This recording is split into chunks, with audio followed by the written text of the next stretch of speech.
Mr. Grinch,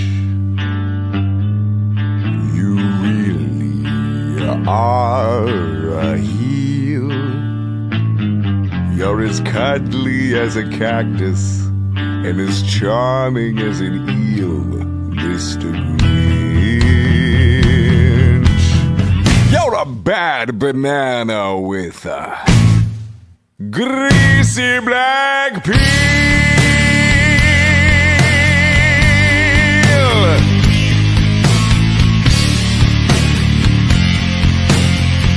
Just face the music, you're a monster, Mr. Grinch. Your heart's an empty hole. Your brain is full of spiders. You got garlic in your soul, Mr. Grinch. I wouldn't touch you with a 39.5-foot pole.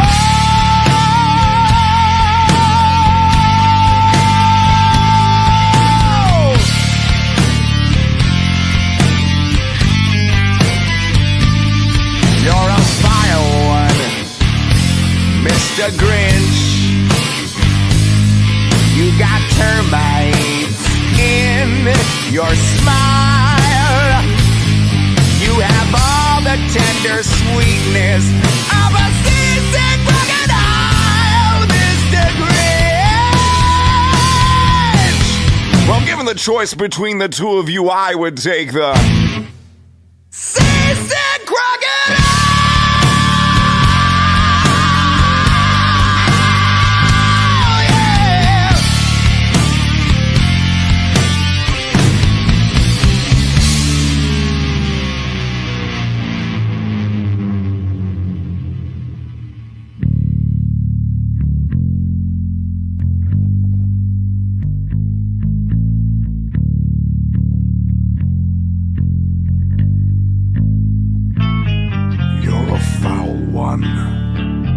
Mr. Grinch, you're a nasty, wasty skunk. Your heart is full of unwashed socks and your soul is full of gunk, Mr. Grinch. The three best words I would use to describe you are as follows, and I quote: Stag! Stag! Stag!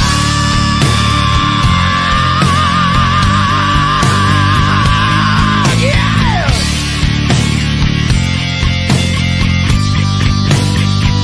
Oh, yeah, yeah!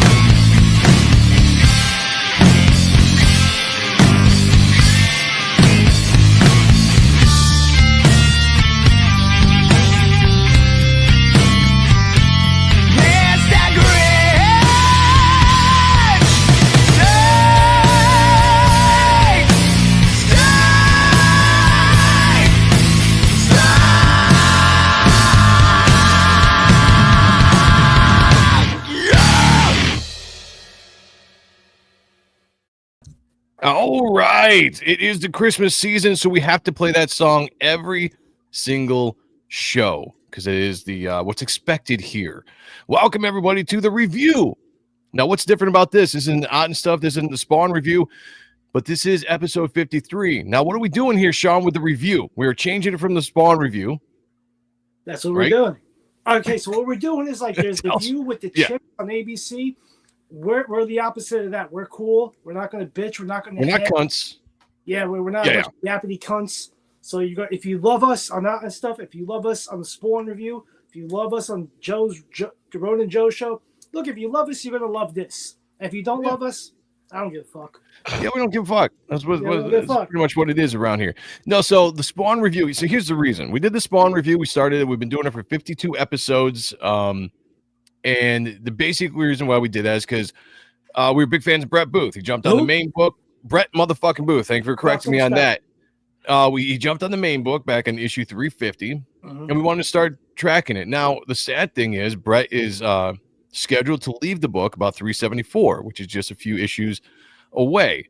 And I don't know if I want to continue on doing just solely the Spawn review after that, because the main thing was to follow Brett motherfucking Booth on the book. So there are other books that we were getting excited about that we wanted to jump into, The Darkness being one of them. And maybe the Guyver, some other things down the line. So I think what we're going to do is we're going to change the Spawn review to just the review, and we're going to do a series of books. And we're going to try to, it's not going to be like Akba or anything, but we're going to try to be a little bit more focused on certain series of books for, like, maybe a month or something or whatever, and then we'll move on. And we're still kind of filling out the details, but that's what this is. It gets kind of boring too. Like, the same book. Love, it just gets a little repetitive and stagnant. So we're just trying to switch things up just so we're entertained ourselves. And here's another thing about the Spawn review, or the review going forward. This is the first episode of the review, but actually episode 53 altogether in the series. It's going to stay that way.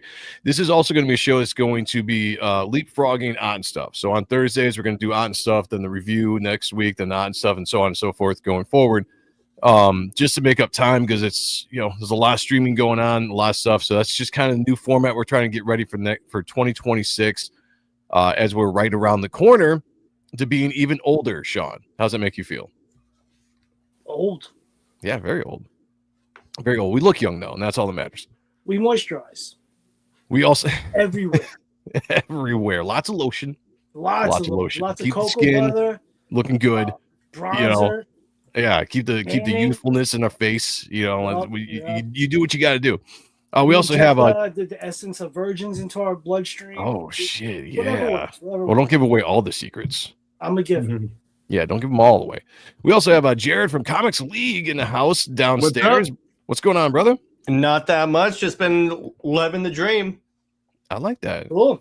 I like that. Living the dream. Loving the dream. Let's go. I'll say hi to the chat real quick before we get rolling. We have Twisted Dreams, our guy. Nice. Number one in the chat, number one in our hearts. That, my friend, makes you. You're number one. Yes, indeed you Subject are. notes. The extraction theory papers. Am I the only one who did the reading? Always, and mostly. Although tonight I did do the reading, so it should be good. We also have Rick Saylor, member of the channel in the house. Of course, the first members get this.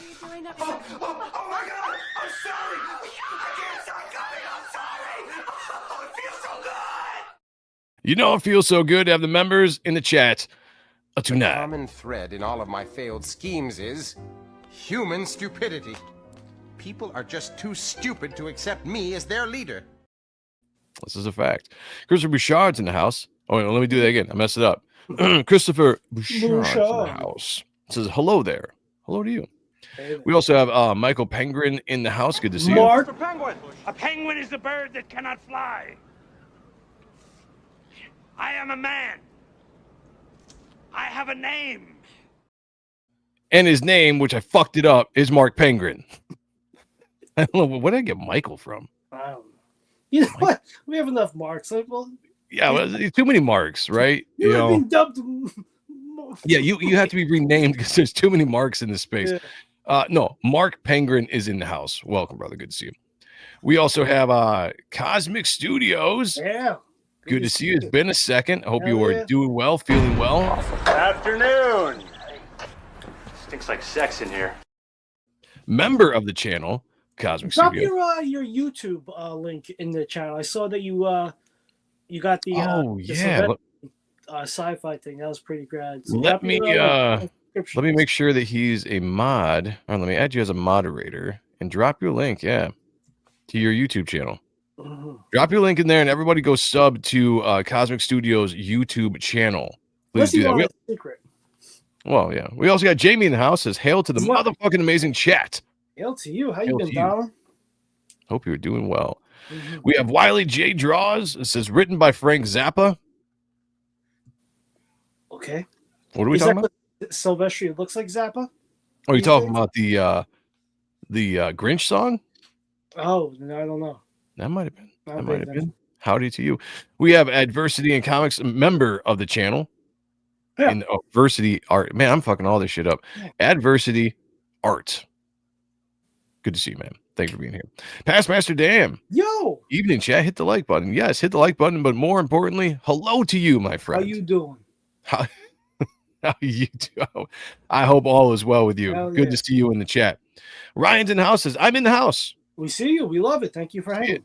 We see it. We're here. We're ready to go. Dean says, good day, good day. Good to see you, brother. Good to see you. All right. Who did I not say hi to? Let me get down. Void Eyes is in the house. Says the Grinch song, though. Hail the chat. Yes. Go. It is the Christmas season. I only play that song during the month of December. So I have to play it at every stream we do because I love the song, but it's strictly for the month of December for Christmas to end the year out. And I'll play it all the way up until New Year's or when our last show is. Scribe Comics is in the house. Says hail to you. Hell you. All right, let's see. Who do I got? I think that's it. I think I said hey to everybody. Hey, it's fair. Good. Hey. Do me a favor, everybody. Like the stream. If you have a chance, hit that hype button. There is a hype button. If you have points, hype it. Get the channel out. Get the show out. Get the video out to as many people as possible. Share this out. Let people know that we're live. Jump in here in the YouTube chat. Join in the chat. Because why do you want to do that? Let me tell you something we have here called... that is not it. The leaderboard. There it is. Called the leaderboard. Ooh. What is the leaderboard, you ask? If you're asking, let me tell you. YouTube does this really cool thing in the chat on YouTube where it gives you numbers by certain people's names. Now, what that does is it keeps track of the top contributors in the chat. What we like to do is take the top contributor, whoever wins, and put them on this leaderboard because you're going to be entered in to win a giant gift. What we call it? Not basket. That's huge. Something awesome, amazing. Lots of original art, comics, all that kind of stuff. The price of this package is well over $1,000 for the stuff that we're putting into it. When talking about the original art and comics and all that kind of stuff. So you want to be a part of this. You have to win the number one spot. You can't be number one now or during the show, but at the end of the show. So you can slip in right at the end if you have to. But if you have that number one spot at the end of the show, when we say it's done, you go on the leaderboard, you either get another victory or you jump on there for the first time. But at the end of the year, we're going to tally up everybody's victories, and whoever has the most is going to win. Now, here's something I'm going to do for everybody. I've been thinking about this because everybody's been so good at jumping into this thing. Now, right now, we have Rick Saylor, we have Christian Bouchard for the top spots.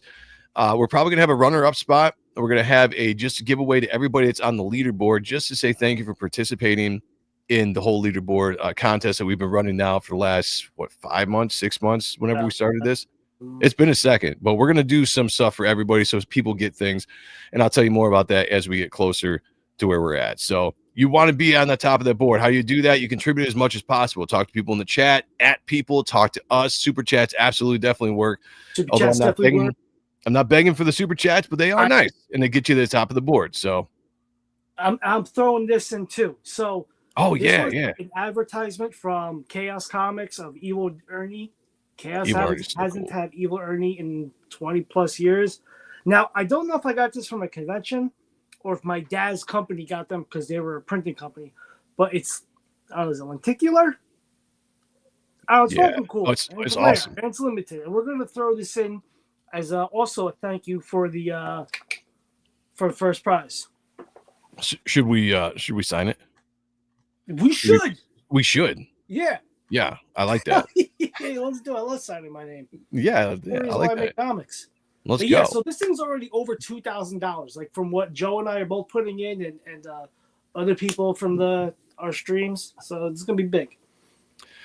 Jamie says slip in at the end, like a gentleman. Adversity says he has 2 wins. I will correct that. I thought I put that on there. Thank you. I will put that on the board. Absolutely. But if you are on the board, there's no worries because even if you're not in those top 2 spots, you're going to have a chance to be in a raffle to win something really cool as well. But I will correct that. Yeah. Call me out on that. Appreciate Condom wrappers. Oh, shit. Yeah. Sean Martin's in the house. Isn't new for me, friendo, but it is for Disney. A member of the channel says, whoa, that's awesome, Sean. I agree. That's why I'm giving it to the winner because I'm awesome. Yeah, because he is awesome. All right. We're going to jump into this. You know what I should do? I haven't done in a second.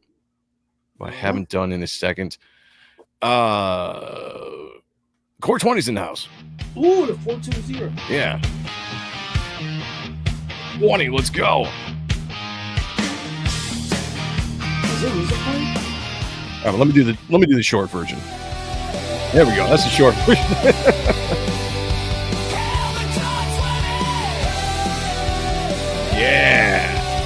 Sean can't hear it. I was up there. Yeah, Hail the Core 20. Let's go. That was fun. All right, let's bring this up. Let's get into this. Let's get hot and naked and heavy and whatever I'm talking about here. What am I doing? Why can't I do this? Edit this real quick. We'll do a little editing on the. There we go. Like that. Save. Update layout. Boom. There we go. All right. The Darkness #1. This is the reboot of the 1990s. What is this? 96 has come out? Yeah. The original Darkness by Mark Silvestri.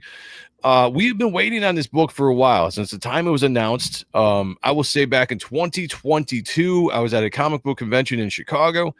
I got a chance to meet Mark Silvestri, had him sign a bunch of stuff. He told me at that point that there was going to be a new Darkness book coming out that he was going to write. So I've been waiting that long for this thing to come out. And finally, it's out. Ed Benz is the artist on this book, but only this book. I have to say, it's the only downfall. Ed Benz is only drawing issue 1. And then Raymond Gay is picking up issue 2, and I guess going forward with that. But we've been waiting a long time for this book to come out. It finally dropped yesterday. And we were too excited not to talk about it. So we're like, let's just go. We're going to jump in. We're going to talk about this thing because this book is awesome. It's a great soft reboot of the franchise. It keeps everything you love about the Darkness, but it also kind of gives you maybe a little bit more origin and, you know, some new things sprinkled in. So it's not just a straight remake of the book. And I thought it was absolutely awesome. Sean, first thoughts on this before we get going. I'll also get Jared's first thoughts, and then we'll dive into the book. Yeah, a little more grounded. Like you said, soft reboot. They added some things. I'm loving mostly that they switched it to Jersey, as you should, for anything. As they should.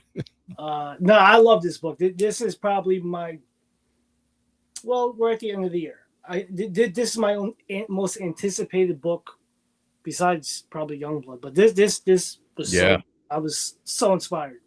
I want to stop the show and start drawing now. Oh yeah, this was really, really fun. Jared, what do you think about this? And were you a fan of the original Darkness? I have a couple of the issues, but I've never really sat down and read the Darkness. I plan to, particularly after reading this. But It's like, because the interesting thing is I was following the Witchblade books, and they set up the Return of the Darkness book in that. So I was like, okay, you know what? I'll check this out. So obviously, the writing on this, because I've always been a big fan of like when they have these ridiculously powerful like guys, and it's like against like demons and creatures and stuff. And this book delivered on all of that. Nice. Well, I thoroughly enjoyed it. Shout out to Michael Pritchard's in the house, member of the channel. He says, I got the book, major storytelling mistake in the beginning, but other than that, it was swell.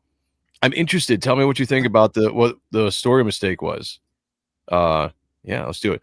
Christopher Bouchard says, all we need a new comic series of the Max and the Creech. All we need now. Creech is coming. Max, I don't know if that'll ever happen again. Maybe. I like Rick Saylor up here says, where is he at?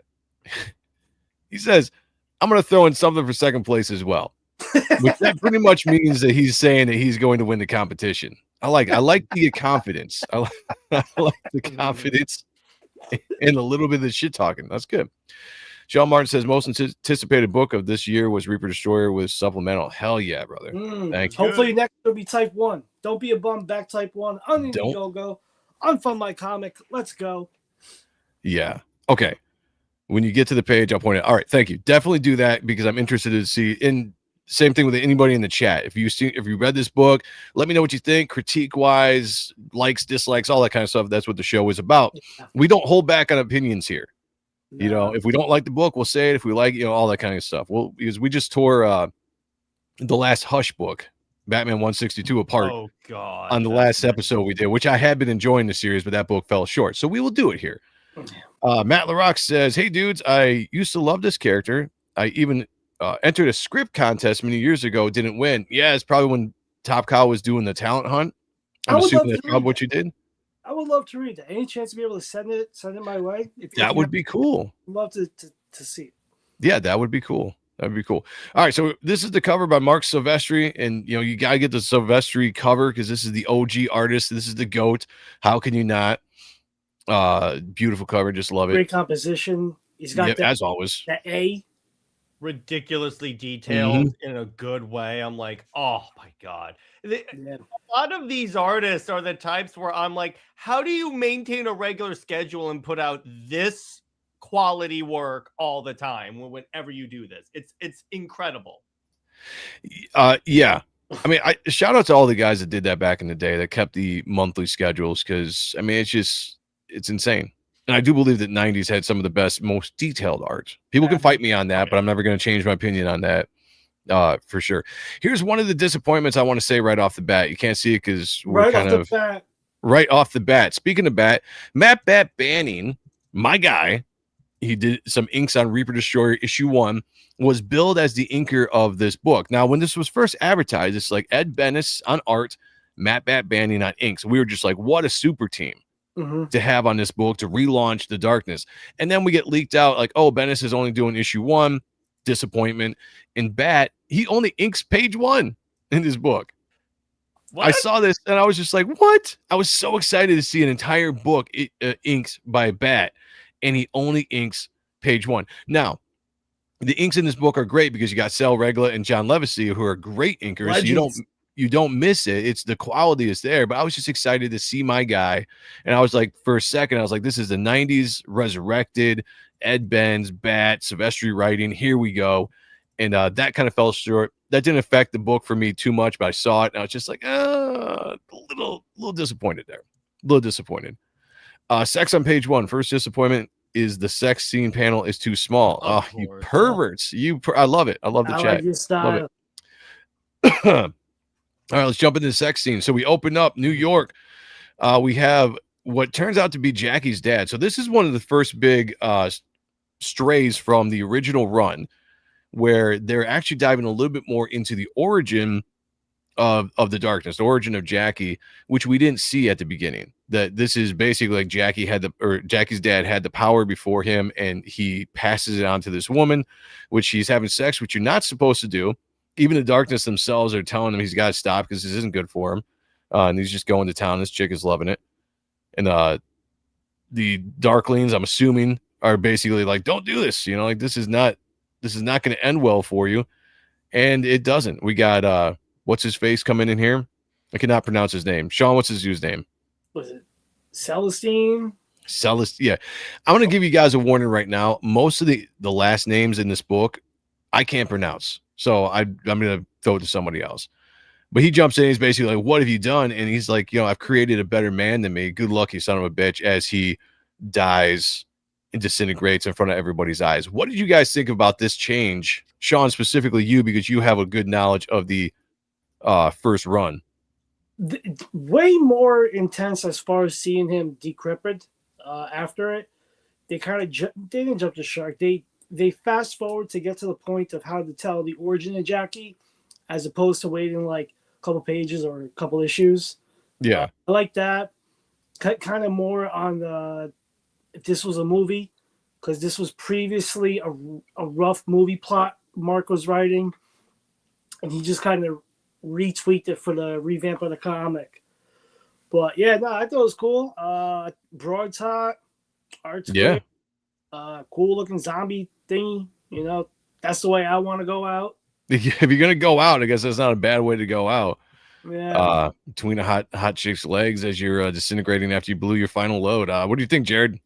This was one of the points where when I was reading this, I was like, what just happened? Because like, again, he falls apart. I have no context because again, this is kind of my first exposure to the Darkness. So I'm like, okay, but I love where he goes, I've created a man better than me. So it's like so I'm like, did you slip one past the goalie? Or yeah, I'm like, okay. He must have, just raw dog. Interesting how you know that. Well, it's interesting that he knows he's created a man. So I guess that maybe that's going to come in. Yeah. What if it was a chick that he created? He's crossing his fingers. Please do. Yeah, please be a kid. Okay. So Michael Pritchard's critique here says the panel of decomposition should be switched. Yeah, that's my critique. This is what I'm going to point out to you. I thought the exact same, Michael, until I looked at the panel closer. And what it is the coloring and it's the inking. You might think that this is his nose is gone. His nose is actually right here.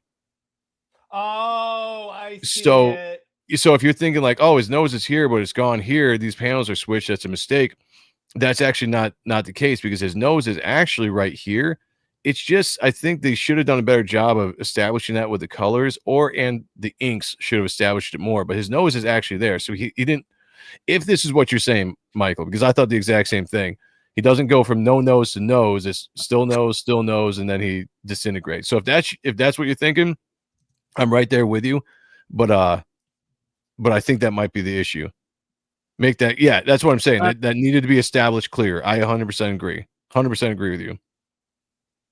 The nose is missing in the first, but the hair remains. Yeah, so hopefully that explains it. He's got his nose in the first still, but it's just hard to see because the decomposing or whatever, it was poorly separated. That should have been the colorist right there. Sick hatching on this page. I agree. Yeah, beautiful. This looks more to be like Victor. What? Isn't it Victor Lemus? The inker? On this? Yeah. This is all right, so page 2 I think is Sal Regla. Oh no, page 2 is Levacy. Yeah. To this set. Yeah, so he does this that scene. Yeah, so this is Bat, and then page 2 is here, and this is Levacy. Yeah. He does some great hatching. Oh, it's fantastic. Yeah. Fantastic. All right, so we jump ahead, and this is what I kind of like about this. Now, I've matured over time with what I like about storytelling in comics, whereas before I like just give me the straight action. As a kid, I just wanted to see the cool art. I never liked these slow scenes. I kind of like that we're doing a quick jump through time here. We see Jackie's dad. He obviously has the darkness gift. He passes it along to this woman, and then he dies from it. And we jump ahead, I don't know how many years, 8 years, maybe 10 years, depending on how old this character is at this point. And we see Jackie in this orphanage, just I'm assuming Catholic orphanage. And right off the bat, it's not good place for him. It seems like he's a little bit rebellious, a little, this guy's he's talking about having a bad dreams. He's like, you don't want to be punished again, do you? After he's like, hey, how you doing? It was just a bad dream. Oh, go back. You're fine. Go back to sleep. You don't want to be punished again. Meaning that he's probably a wild kid that's been punished quite a bit. And then we get our first shot of he's not very popular at all. And he's getting teased by a couple bullies. And we get our first shot of a young Jenny. What do you guys think about the Jenny? What do you guys think about the flashback scenes in this? I really enjoyed it. Yeah, I like that they're telling it again, off the bat. We're kind of going in a sequential order as opposed to a handful of issues down the line, going through flashback scenes. It just kind of makes sense the way that they're doing the narrative on this. So I'm with it. Yeah. It's like because remember, this is like introducing this character to a new generation of comic book fans right now. So, and it's like the way people, the way like story comics are like written nowadays has evolved since like in the 90s, where nowadays you do have to give a little bit of the origin of your character in the beginning. Now, what I felt was well done with this, because the balancing act that you then fall into is how much origin can I give so the audience is connected with the character, but it doesn't distract from the story I'm telling. And I feel like this did a great job of that balance. It's interesting because in the first run, the Silvestri run back in the 90s, we jump right into Jackie as an adult doing the hitman thing. And then we see him kind of progress and become the darkness later on in the issue. And later on, they jump into the origin throughout the rest of the series. This, you kind of get more of like what a cinematic opening to a movie would be, right? You get the colors. Yeah, you get the scene right off the bat that kind of gives you that mystery. And then it goes right into like this quick flashbacks or where the credits would be going or something. You're seeing him as a kid as you're progressing to the main story, where now all the credits are done. And now we're going to go forward when Jack is an adult. Yeah, I think because I'm sorry, like in the first run, they were kind of making it up on the fly. So True. however many issues they did like down the pipeline, like let's say within the first 5, 6, 7, I don't remember off the top of my head, but they already got it. So now it's just taking like note cards and putting it in the proper place. So you have the cohesive story. So you already have the building blocks. You're just making it make sense for, again, this new generation, this new reader of the darkness. So it just has like an ebb and flow, if that even works. No, I agree. Sheldon said Jenny has a very grown-up nose. You know, it's hard to draw kids. Yeah, kids suck. I'm just gonna say, right? It's really hard to draw kids. They're the worst. Somebody says Wiley J Draws says there's a skull hidden on his face. Look close. Skull hidden on his face. Wait, right by bitch? No, that's not it. I don't see it. Point it out again. Yeah, I don't see it. Yeah, I don't see that. Hidden on where? All right, I'll have to look closer for that. I'll have to look closer. I saw you guys talk about that in the chat, and I was like, that's kind of interesting. So Jackie notices, or Jenny notices Jackie being bullied, and as a good, kind person that she is, she goes over and says, "Hey, I'm Jenny. Let me help out." And they become instant friends, and we get this kind of montage of them as they're growing up over the next few years at this orphanage or wherever they're at, and just how their friendship is growing and everything that they're doing. I like this about, like, I really enjoyed reading the beginning of the story. It went through at a good pace. Yeah. You know, and so you could kind of get established what it was, but, you know, we were not getting bogged down about it. We get to a little bit more, I'd say, young teens here. And this bully that was messing with Jackie a few years ago is back, and he says, maybe you didn't hear me too good, Jenny. I said, you ain't getting past until you pay the toll. We know what that means. Hand job. She said, you can take your toll and shove it all the way up your ass, Brian. I like that. Good spunky response there. That's a Jersey girl. That's how you do it. Mm-hmm. And he does something no dude should do. He lays a hand on a woman, and Jackie's just like, fuck that. We're going to town. Hits him in the face with the lunch, whatever that thing is called. Plaque, tray. There you go. I didn't go to school, so that's why. Oh, yeah. I was homeschooled. We didn't have trays. I just ate at the kitchen table. All right. Shout out. Let's go. And so he just goes to town. And he's basically like, I'm going to kill you. And he's just beating the shit out of this dude. And they show him here, like, that's a severe beating. Like, they don't really go into it in much detail, but he's like, what did you do to him? He's just like, I like the father or whatever, you know, the priest comes up and he's like, Jack, you know, like, stop. And like, this kid is just like dunzo. Like, he looks like he's dead. I don't think he killed him. He's just like, that's enough. As God is my witness, boy, the devil himself lives in you. And he bites him. And then we go another step forward. And all right, Sean, jump into here, because you had kind of a realization or a thought on the changing of the mob family, which I can't pronounce their last name, so I'm not going to try. So the Franchetti family, the guy that adopts him, that he calls Uncle Frankie, like originally they're from New York. They were more polished, more Armani type of suits, luxury mansions, something in Port Washington, which is an area in like the Long Island border of New York and Queens. So like stupid amounts of fucking money. This guy looks like a schlub from that's in like the union. No disrespect to anybody that's in the union, but if I was in the union once. Well, no, hear me out. If you're in the waste disposal business, quote unquote, like that's what you're going to be kind of look an everyday dude. You know, like he's a little Tony Soprano-ish when you look at his digs when we get to it, like his base of operations or one of them.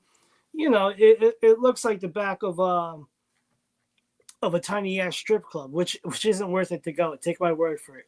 But yeah, so there's a little more. I don't know.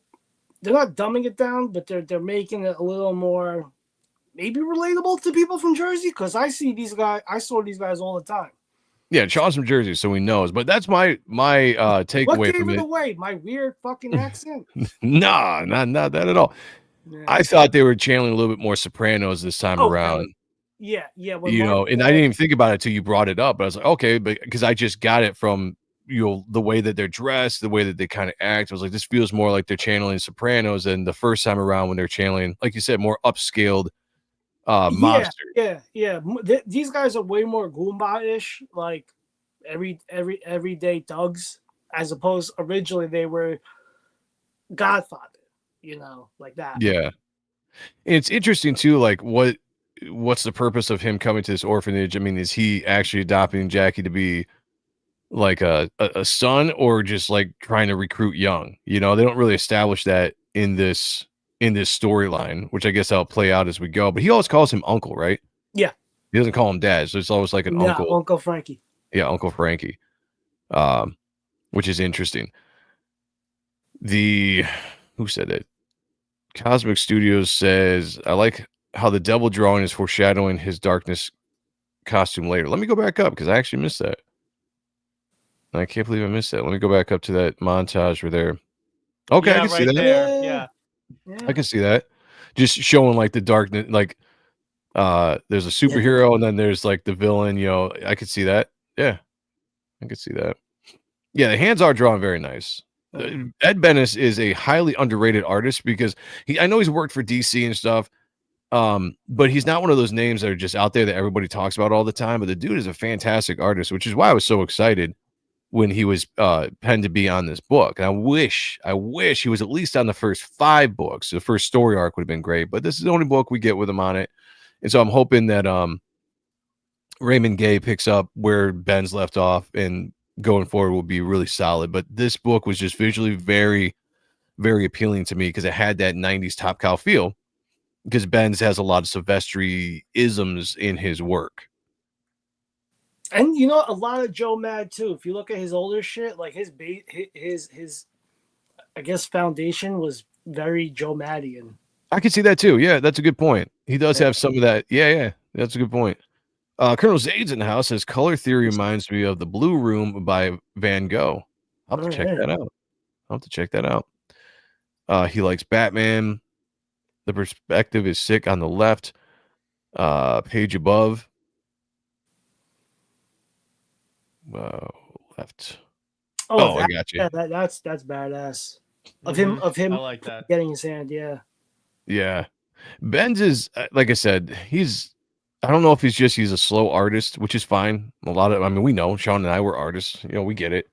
But I wish he was more productive because I love to see his stuff more out there than it is. Yeah. So Jackie gets adopted. I like how Uncle Frankie's kind of just like talking about not a problem, Padre. I like a kid with spirit. Besides, the missus always wanted a little bambino. She just loves him. And she's like, a puppy would have been nice. He's like, Janet, you can play fetch with him with the kid if you want. So, Padre, we got a deal or what? So it kind of sounds like he's just like, hey, get this kid out of here because he's too much trouble. We're going to give him to the mob. No papers, no nothing. Just go. No papers. We don't need no stinking papers. And then he's out. A quick look back to Jenny, and we are moving ahead into the future. And then you get the words of his dad from the first page echoing here, created a better man than me. Good luck. And there we go. Great beginning.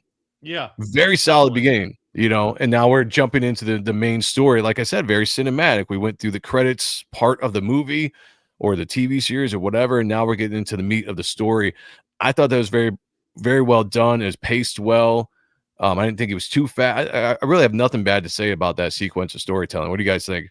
I think it worked out well. They took the best of the first dozen or so issues and kind of just slopped to get nothing to slop. They made a good opening beginning for newer readers. Yeah, it's like now, again, I have the perspective of being a newer reader, and it's like now I understand, okay, here's who Jackie is and stuff, because I had a very surface level understanding of him from reading Witchblade. So it's like, okay, now I get who the character is, his motivation stuff. Now I'm ready to read more. Same here. Like, I said it before, like I was big into the darkness in the 90s, but I didn't read a lot of the darkness because I was just excited about the art. And that was good for me back then. I didn't read a lot of books. I just got what I got out of the art, and that was satisfying. So actually going back and reading this series, at least, and getting to know the character a little bit more through this, and obviously talking to Sean about all the differences, has got me really excited. I love this right here. Michael Pritchard says, Brett Booth is slated for a 15-issue run. Made up facts. Well, let's speak it into existence, Michael, because we've been talking about the same thing just hours ago. And we got Brett on Spawn. We got Brett motherfucking Booth. We did that. 3-year stint on Spawn. We spoke that into existence. We did. Us. That was because of us. You're all welcome because of that, by the way. Yeah, where's our thanks? And so we're going to do this. In fact, I'm going to send Brett a text after we get done with this. I'm going to tell him, like, hey, man, what about Darkness? Why don't you go talk to Mark, see what you can do? Dark for a while, huh? Yeah. But yeah, we're throwing it out there. That or Led Zeppelin's coming back. One of the probably got a better chance at Brett motherfucking Booth on the Darkness. Truth. Just saying. Boyd Eye says it has a noir-esque atmosphere with the coloring. Not sure how to quite describe it. That's a good way to put it. It's muted colors, but I think you have to have that for a book like this. I think it fits the tone of the book that a lot of the colors are muted in this, and they're not as bright because it's dark. It's a darkness. Well, it's the dark. It's the darkness. Pun intended. The color work hits forward, a great feeling brought through the cold, wet, and dinge. I like that. Like my soul. I want to look at the hatching on the blankets. Look how beautiful that is. Yeah, it's fantastic. Like the first one's very Sylvestrious as far as like the shape, and then whoever's inking this, the renders, just spot on. And then on the second panel, like the gradation of the folds. God damn, this is just a beautiful book.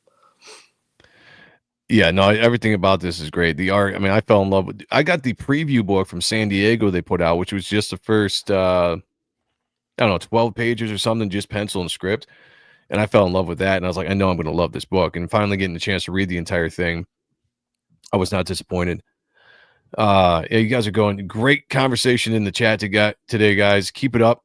I really love it. Zep is my favorite, but we do really want to come back. They usually suck. Comebacks are great. I love comebacks. I love coming on backs. That too. All right. So we get a shot of Jackie. He's waking up after banging some random chick, which is something he does on a regular basis. He's a ladies' man. Whether he's paying some money for him and picking him up at bars, he's doing his thing. He gets a call from his uncle Frankie, who is interrogating this guy. He says, you okay, Jackie? You sound a little rough. He says, I'm fine. Just a bad what? Nothing. I'm fine. What's up? Found that friggin' rat that's been hustling for the Russians. You were right, Jackie. It was Fat Max the whole time. Go do your thing. And as the guy's kind of begging for his stuff. And I love this interaction because this just shows you the kind of character that Jackie is. He doesn't really give a fuck about too much except his work and doing what he's doing. And she's like, was that your girlfriend? He's like, none of your business. He's like, look, she's like, Shandy, is that her name? Yeah. It's like, yeah, Shandy. It was fun, but you got to go. And she's like, you fucking kidding me, dude? Do I look like some kind of cheap hooker to you? He's like, well, I wouldn't say cheap considering what I just paid for dinner. Aha! That's how you do it. And I love this line. The lines, okay.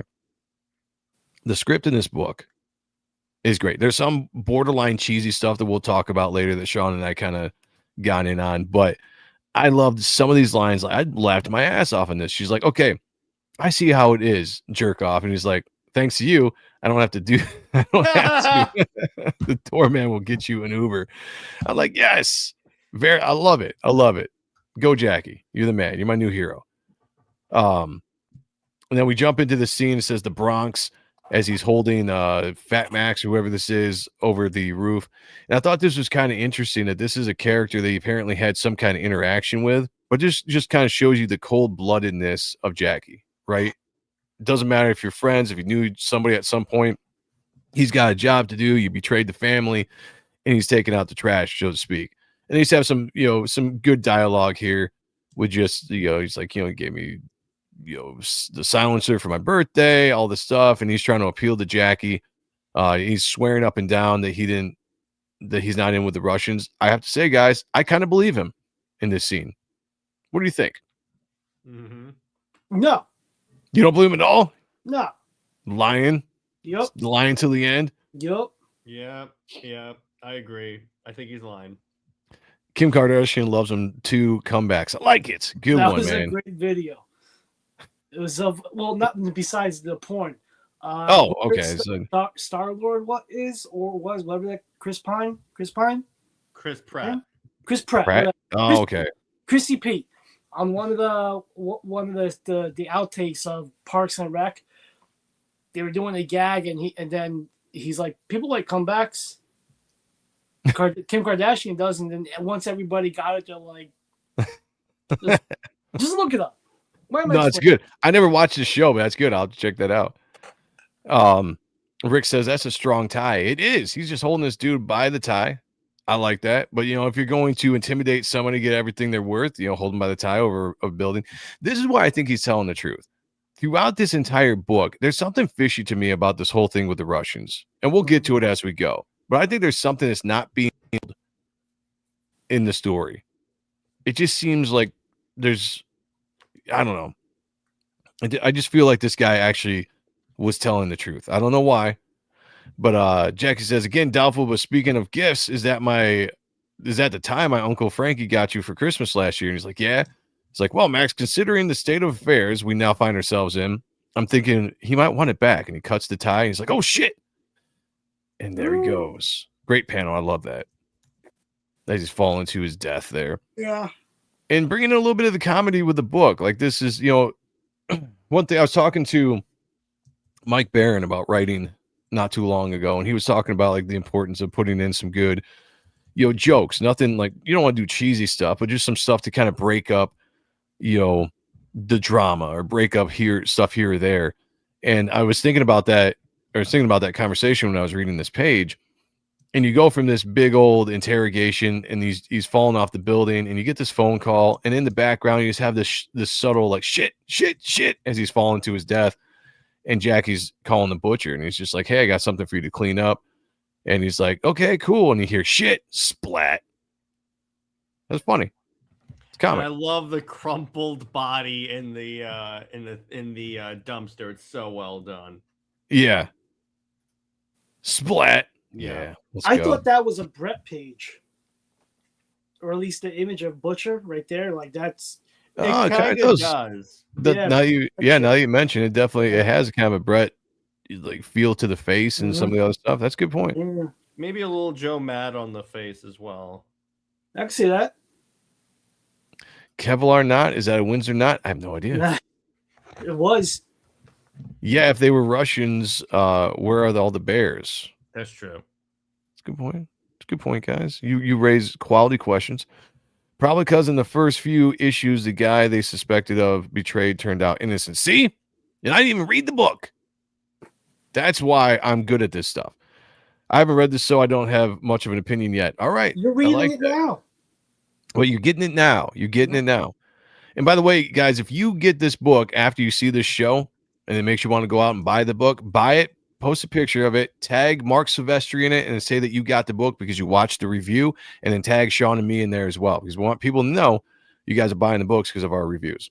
And we want you to know, for them to know that we want Mark Silvestri on the show. Ooh, that too. Yeah, tell them to come on the channel. Yeah, we'll get them on anything else. So we just kind of get through. There's a lot of dialogue here, but to break this down, Sean, what's going on here between Uncle Frankie and the Russians? So him and the Russians are having a business meeting, if you will, and shit goes sideways. Frankie doesn't agree to their terms, and then we're gonna call him Vlad. Vlad's like, I will break you and everyone in your family. That's like Polish. Anyway, I was just gonna say it's close. Yeah, he's like, look, you're fucking with the wrong Ruski. I'm out of here. Eat my dick, bounce out. Then there's his egotistical cunt of a son. He's like, Frankie, it's your nephew's birthday. I'm an asshole. Blah, blah, blah, blah. And then Jackie's like, fuck this bitch. I'm going to kill you. I like that. Good breakdown. He almost said something horrible. But. Do it. No. He's like, no, I can't say that. Does Mark like eating tiny birds? Possibly. Probably. Great panel. Yeah, the butcher. Yeah, true. Yeah, this dude jumps in, the son of the Russian guy. He's like, my father never offers a deal twice, Jackie. Good luck to you and your uncle. Oh, and happy birthday, you Slavic bastard. Yeah. And he's just like, hey, if your son ever touches me again, you'll have one less heir to your little throne of shit. I'm assuming he says there. A lot of swearing in this. I like it. Cover it up, swearing. I do like that they cover it up, though. Yeah. There's something, I don't know. To me, I like the censored words in comics. To me, that's just comics. I think sometimes, when people are like, oh, let's be edgy and we'll just throw the actual words in there. For some reason, it doesn't do that for me. I don't know why. I have no idea.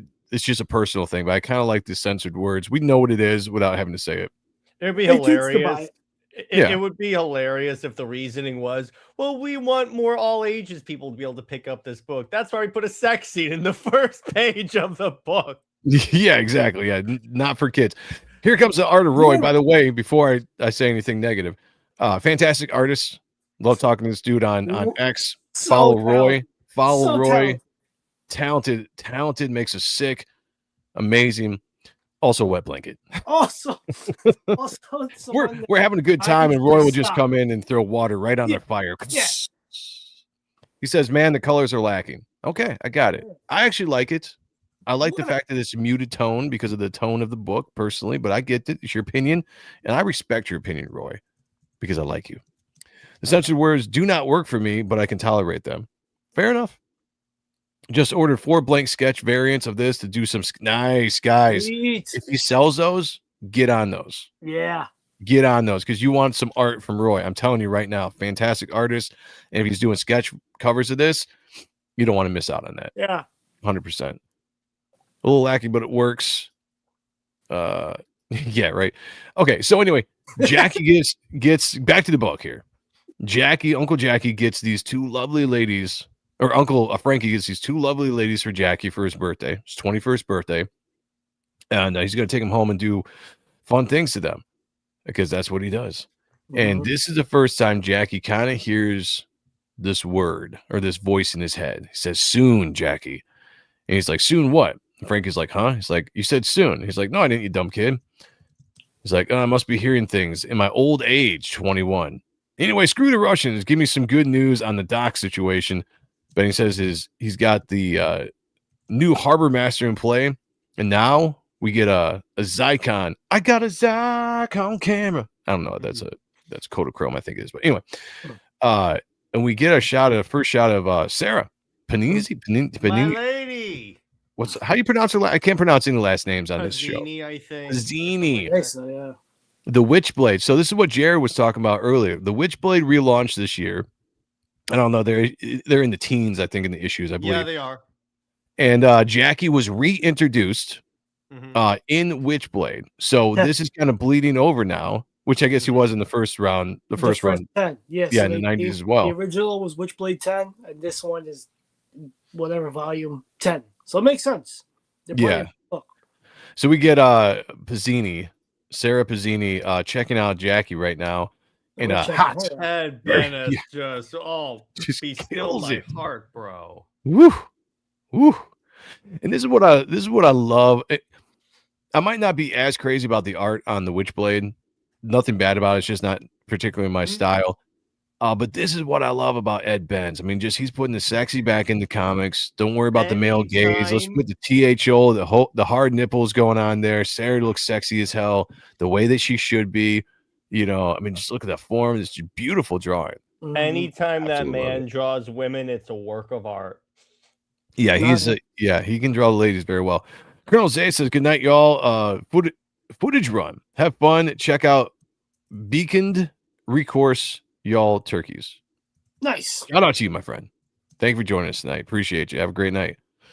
Yeah, this is awesome. The camera lens is gay. It's going limp. Okay, speak for yourself. My camera lens never goes limp. Yeah. You know what I'm saying? So she's spying on the Frazzini?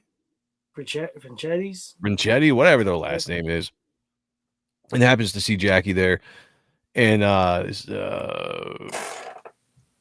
what's with it?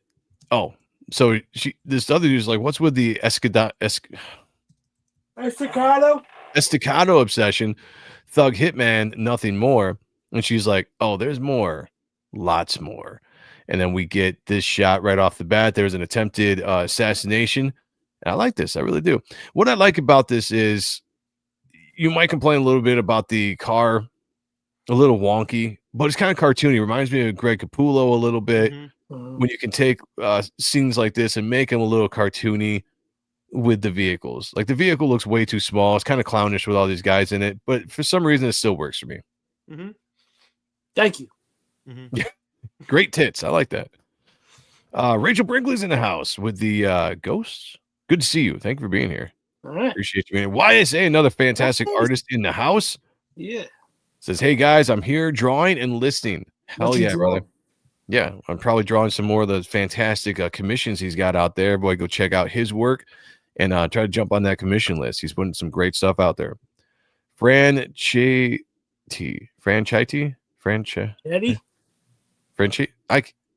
gonna say how I say it.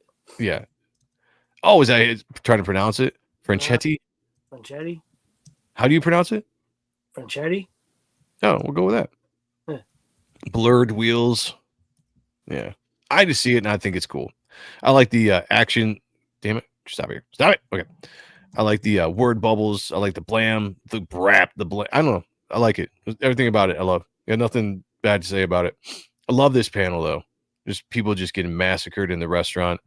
Not because people are getting killed. It's a well-drawn panel. It's fake that. Yeah, it's good.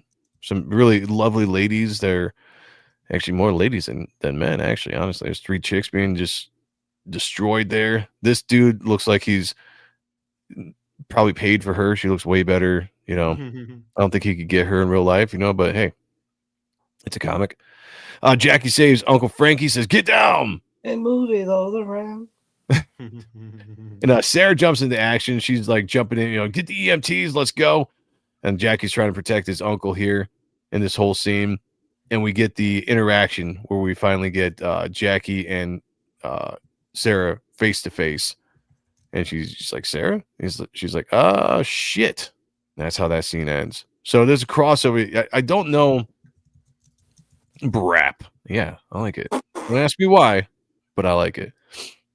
Like spaghetti. Spaghetti's great. Spaghetti's great. No wonder he could only do one issue. He's putting a lot of work in each panel. Yeah. Yeah. No, I agree. I think I froze there for a second. Reminds me of an older Image Comics. Yes. Yeah, and hopefully that's a good thing for you, Rachel, because that's exactly what this is. To me, the reason why I was excited about Ed Benz being on here, because I thought he was one of the closest to Silvestri when it comes to style, and I think the book needs it. Silvestri established this book, the GOAT, Mark Silvestri. So I think a guy like Ed Benz coming on and doing the first issue at the very least establishes this as like that old 90s, late 90s kind of Top Cow feel. And I think that's exactly what the book needs. And it's beautifully drawn. Yeah, you can pick things apart here or there. I mean, there's some things I'm going to point. But even I was looking at some stuff in this book and be like, okay, this looks off. But that doesn't bug me. Like that kind of stuff has never bugged me with comics. I'm never looking for perfection. I just want, is it cool looking? I don't care if perspective is off here or there. I'm all about it. I liked early Image. All right, then you are our favorite person in the chat. Let's go. You fit right in. Don's in the house is down with the darkness. Hail, my good friends. Like and sub to the channel. Share the stream. Thank you, brother. Appreciate it. And more importantly, drop the link in other people's chats. If they get mad at you, just tell them we sent you. We don't care. Yeah. People's Facebook pages, more than the merrier. So yeah, get us out there. Make us like the clap for 2026. Yeah, spread it around. Mm-hmm. Spread it around. Rick Saylor says, if it stays at this level, I'm in for sure. Here's the thing going forward. So Ed Benz is only doing, or Ed Bennis, I call him Benz. Ed Bennis is only doing this issue, which was the disappointing thing. However, Raymond Gay is doing issue 2, and he's a great artist. Yeah. So we'll see if he keeps the kind of feel that I'm loving about this book. but I think art-wise we're doing good. Now, here's what we're gonna do, chat. We're gonna speak into existence because we did this with Brett motherfucking Booth, getting him on Spawn. Sean and I think he needs to do a run on the darkness. So we're starting that rumor here, and we're gonna make it happen. So we need that to hit X. We need it to hit X, and we need it to just like a virus get out there, and make it known that Brett motherfucking Booth should be on the darkness here coming up. Yep. That's what we need to do. Ebass or not doing comics. These guys had Sylvester down. Michael Burchard. He does video games now, I think. Does he? Oh, I would love to see him come back. Ebass too. Ebass is fantastic. He does a lot of commissions, but you're right. I wish they were still doing comics. Wait. What? Wait. Where is it at? There's a super chat, motherfucker. Okay. Did not play. Oh. There's a super chat, motherfucker.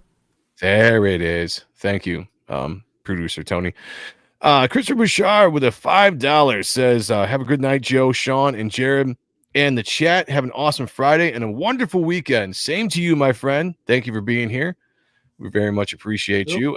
That right there puts you at number 1. So if you can hold on to that at the end of the night, you will tie Rick Saylor.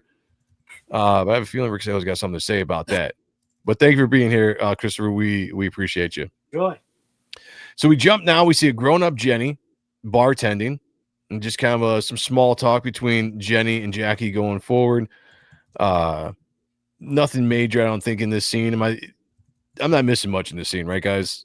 No, just kind of character development. It's a conversation. Yeah, this is pretty much from issue 1 of the first series, where he goes to the bar, meets up with Jenny.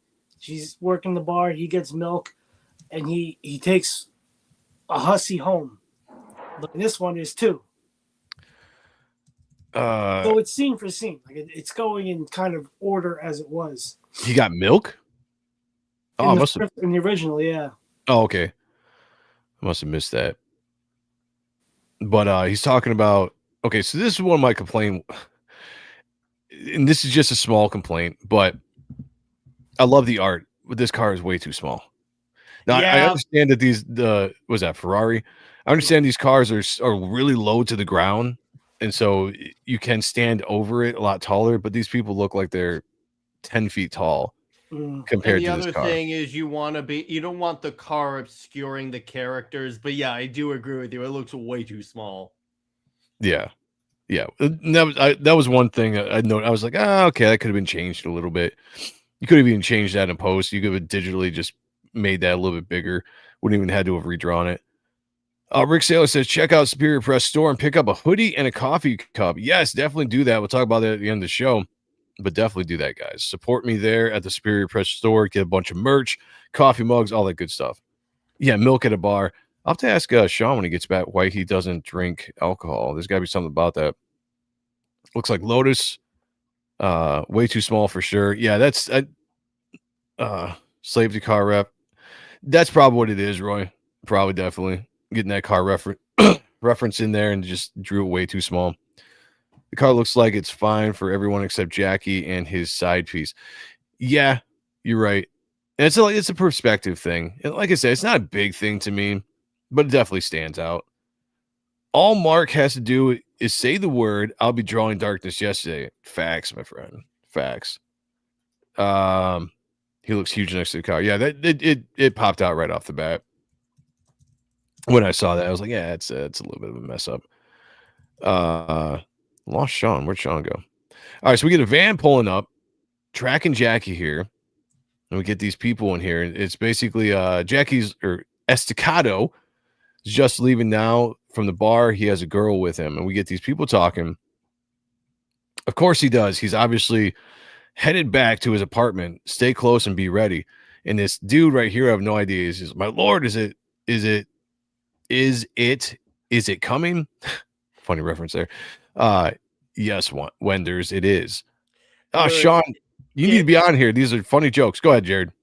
No, I love the way this is done, where it's like, my Lord, is it coming? And then, yes, Wenders, it is. And then if you scroll to the top of the building, I love how that is done. That is so coming. Yeah. Like I said, the writing on this is good. A lot of sexual innuendos. And this is even the best of it. I mean, there's some just straight up great talk coming up here, but like I really enjoyed it. Where'd you go, Sean? Oh, I had to take a piss. Oh, okay. Good call. That's a very phallic looking building. Love it. Yeah. Very, very erect. Yep. Very erect, you know. So he's banging this chick, going to town. Very this again, I love this. She says, "Hey, not on my face, ass." I was just like, Mark, you're the GOAT. This is great writing. I love this. She's like, not on my face. He's like, sorry, that was way too soon. It's okay. And then here we go. It's time, Jackie, as the darkness starts just oozing out of his eyes, his nose, his mouth. That is a great, great shot. I love that. How is the car on the other side of the how is the car on the other side of the street? That's a good point. Maybe it's a one way. Yeah, the building is well done. I agree. That was a cool building. Maybe it was a one way, Rick. Roy. Thank you. They've been up there almost an hour, sir. Damn. It's man. Good for you, Jackie. Play on, player. Yeah. Endurance. Yeah. Unfortunately, won't be able to have sex ever again after this. All right, here we go. Stop. Go back. So this dude says, aren't we cutting it a little close, my lord? He's not ready yet. Hold your position, commander. Now, I feel like this guy has some really good insight. He's I don't know. He's like, are we cutting it a little close? Like, nah, let him have his last nut. It says the stigmata. It burns. Yeah, he's always been the comedy relief. Oh, so he's an established character? I don't remember. Oh, him. yeah. Okay. I guess I don't remember. It says it burns, the darkness demands its new master. Now go. Now. Yes, sir. Say the self-indulgent child that was Jackie Estacado dies tonight, replaced by a wilder or the wielder of chaos and nightmares, a god that will crush the light of the world and then rule over it in darkness. And he did this really cool shot of the I don't even know what that is. What the hell is that? An angel dragon thing? So he says, and one of the Angelus, my lord, they're looking at this. So is this, I'm assuming this is darkness related, or is that the Angelus related? Darkness. Okay. That's badass. I like that. I love the rendering on it. Look at all those beautiful lines. Yeah. Beautiful lines. My computer is slowing up. Give me a second, guys. This is why you guys help me fund a new computer, which I don't have it yet, but it will soon. And then all will be good. John Hannibal, good to see you. Says, wow, I haven't thought about the darkness in a while.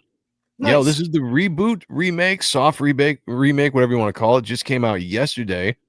So I'm hoping you're enjoying it. Go out and buy it if you haven't. Cross-hatching is fantastic. I love it. Yep. Demon Seed? Okay, maybe that's what it is.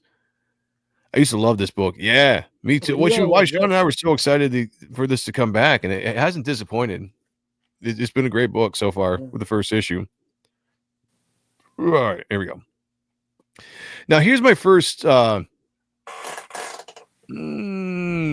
about the book, maybe disappointment. It doesn't take any conundrum. It doesn't take anything away from the book for me personally, but I will say that the old design for the Angelus was so much better. Yeah, she was sexy. She's still just way sexier. Now this character's fine. The body's good. The boobs are on point there. Good for her. But I don't like what they did with her forehead and the horns. Like the way they did the old Angelus was just perfect. Mm-hmm. And actually the old design for all these characters I liked a lot better than this one. Not that these are bad. I kind of prefer the old one to this one. So that's my only kind of just disappointment with the book is this design element, even though these are good designs. I just prefer the old one. Sean, what do you think? A little too Clive Barkerish, like we were talking about earlier. Like whatever they're called. Like I like Hellraiser just as much as the next guy. I'm not a super duper fan into it. But yeah, I like the original designs way better. This, I think they're just kind of going for something just for movie pitching. I don't know. That could be. We live in a day and age where you could definitely do a Darkness movie now and you could do it right. Yeah. And I got to imagine that this is going to Darkness and Witchblade. If Top Cow is going to get into the game of making movies, I think this is a pitch.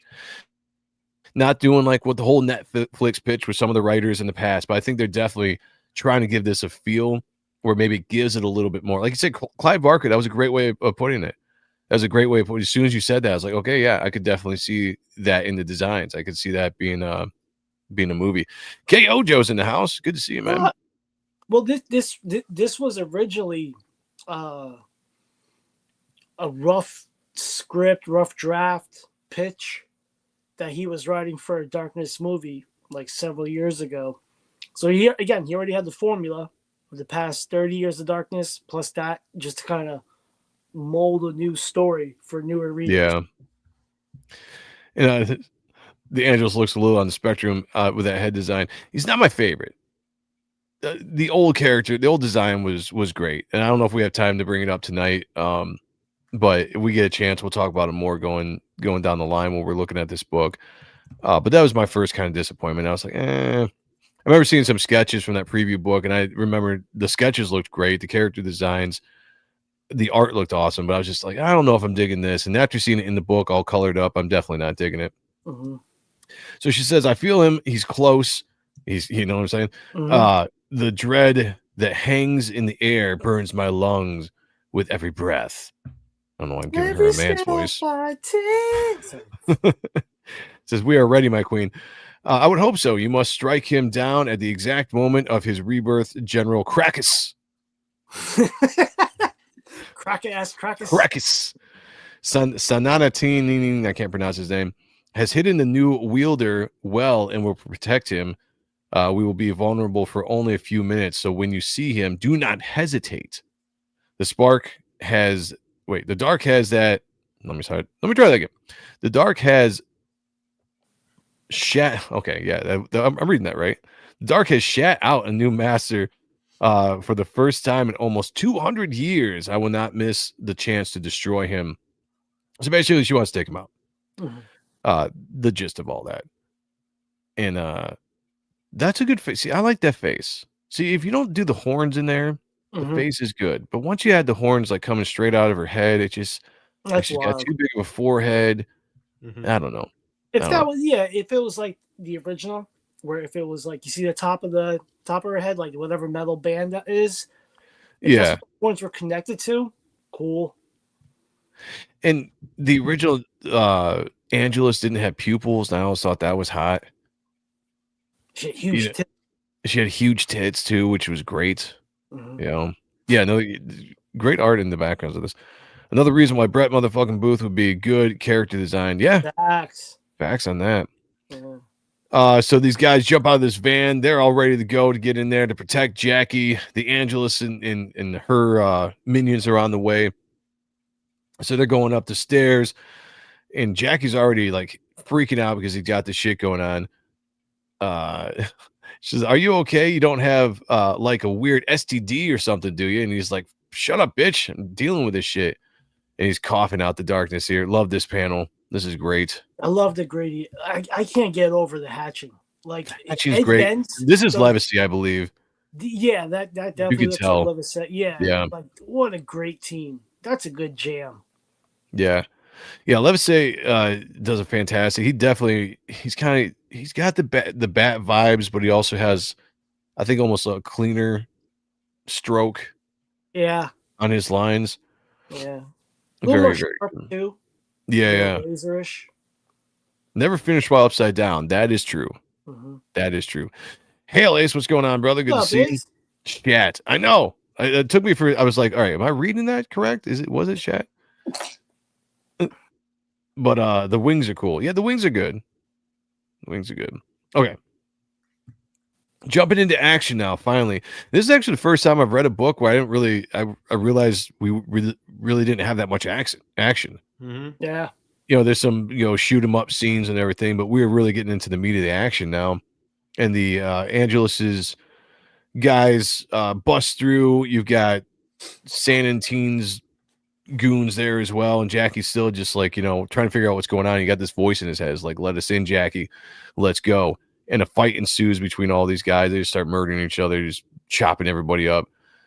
I do think that the original Darkness was a little bit more gory, though. Yeah. I feel like visually, maybe.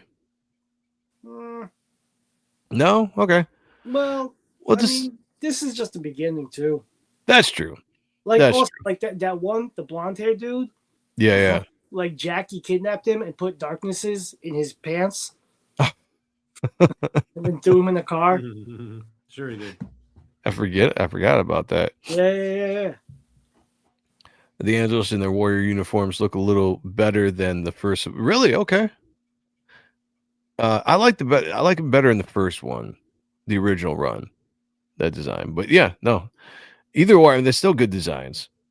The whole book is godly. Yes, good call. And so here we go. Embrace your destiny. Embrace your darkness. And this kid, I like this. This is a great upshot here.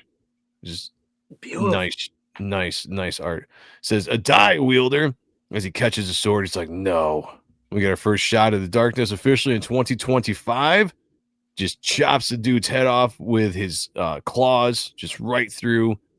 Good look at the new darkness design of the costume, which is we were talking about this a couple hours ago, Sean, that the original darkness costume kind of always changed from artist to artist, depending on who was drawing it, because it was such a complicated costume to draw that they were always just kind of tweaking it. So this costume is different when you hold it up to the original, but there's not a lot of changes where it looks dramatically different. Like the new Witchblade costume is dramatically different. This one is still fairly close to the original. It's streamlined but intricately detailed. Yeah. And it just, I mean, I like it. It looks great. Oh, I love this. it. This reminds me of Richard a little bit. Yeah. I don't know why, but it's a lot better than the original. Yeah. Man, it's so good. So good. I wish Ed Bennis was sticking on longer than just the one issue. So the rebirth quickly before he fully manifests. I don't know why I gave all these female characters a male voice. It's because I don't want to do a female voice. You could do the Kayla voice. Go ahead. No. Do it. The rebirth quickly before these motherfuckers before he fully manifests, kid. For those that don't know, Kayla's from Southtown, Boston. Yeah, and she's our girl. We can do that. That's our girl. Yeah, so we can make fun. Yeah, but you guys can't. Yeah, you can. Yeah, I'll kill you. No, I'm kidding. Cosmic Studio says, "Did the darkness have a voice in the original comic? I remember it didn't." Yeah. It was always the Darklings talking, right? I want to say. Oh, guys, guess what? Breaking news! I just got a text message. You're gonna love to hear this. Okay. Hello, I'm Angela, a customer service representative from YouTube. Your resume has been recommended for blah blah blah. News to me. There you go. Congratulations. Right, so I'm gonna work for YouTube. Yeah, there you go. All right, get us in. Super chats. If we get our first shot of the darkness being unleashed and all the Darklings, Sean, give us a breakdown here, because this is something that's going to be new going forward with the Darklings. The Darklings are a little bit different this time around. What did you notice are similar but also new? Going forward with this, that they're more Gremlin-like. Where it took them a couple of issues to get Gremlin-like, as opposed to being like demon shapes, sea creature monsters like that guy up top. Very, evil. But then, like as the series was progressed, they all get different personalities. Joe Benitez would draw one with a military helmet and rocket launcher, Batman and Robin.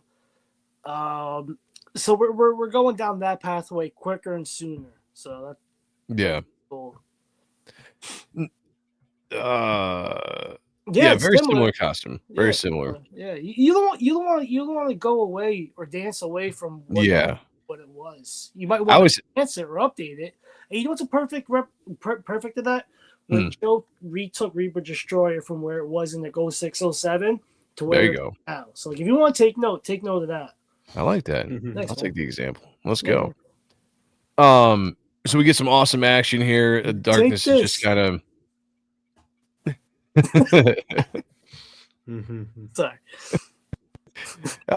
Some fun. Just buy the book, read the book. I'm not gonna go over all the dialogue in this scene. Okay, I'm freezing here. There we go. Done freezing. He says, "Let's go, Tweety Bird," as he grabs this. I just love this. Again, a little Boothish. You know, a little Boothish, a little. I could see that with the. It's not obviously it's all Bendis, but this is why I'm saying like I could see Brett doing this book. Let's get him on here, guys. Let's start the rumor. Let's go. He says, "Start flapping," and he crashes him out the window. Which is kind of he rips off his wings as he's going down. Still a long way down, but I'll have to do. Just I don't know, pokes his eyes out. I enjoyed this whole action sequence. Was fun. It was a fun sequence here. Definitely go out and buy the book, guys. Crashes into his car. Little Roquefort-ish. Mm-hmm. Yeah, a little bit. Yeah, it's good shit. And at the very end, she's just like, "What the fuck?" There's subtle things in this book. I like the a little bit of humor here or there that you throw in at the very end. You know, it's good. I can see. I don't know. I don't have anything bad to say about this with a lot of stuff. A little critiques here or there. That's a posh. It was a push car. Poor car. I got you. Sorry. They took a lot of the sharp, pointy parts from the costume, including the ribbons, things off the shoulders. That's true. It's a little bit more smooth. Although there is if you look at some of Sylvester's designs, I feel like it is there. Mm-hmm. Maybe Bendis just didn't draw them. Maybe. Well, in the sketchbook, in the back of the printed book, they show he's got them on the back because they show Mark's designs. Yeah, and I think they got him on here too. We'll take a look at him real quick. So Jackie wakes up after all that in the alleyway right outside Jenny's bar. As he goes in, he's trying to figure out what the hell is going on. He's like, I had this crazy dream. And she's like, oh, by the way, here's a drink from this skank over here, which I love that. It's from the skank. And it's so the Angelus. Good. And again, I much prefer the other design. Although it's interesting, did the Angelus in the original run ever pose in regular, like human form that you remember? So. I don't. Okay. So. I didn't think so either. So this is kind of a new take on the character. Again, the line work on here is just love it. Just like classic, man. It's like classic 90s, but updated. It's like not straight 90s. It's just it has that feel.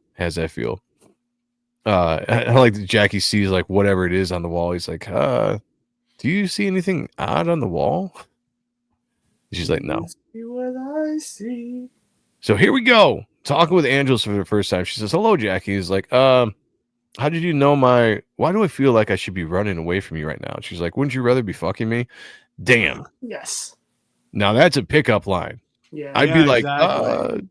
Possibly. Let's talk. We go up to my room. Out. Have you got an hour? Yeah, exactly. Hour. Give me 10 the skank. Yeah. Skank and Shat, we're on a roll. I know. Yep. I love it. Panels are just getting better at every page. Agreed. So she sits down and he's like, you have your father's eyes. So here, again, it's breaking back into this. I think what's new about this storyline is we're going to probably get a lot more origin about his dad, which I don't know if we got in the first run, Sean. Yeah, we got the whole thing. Did we?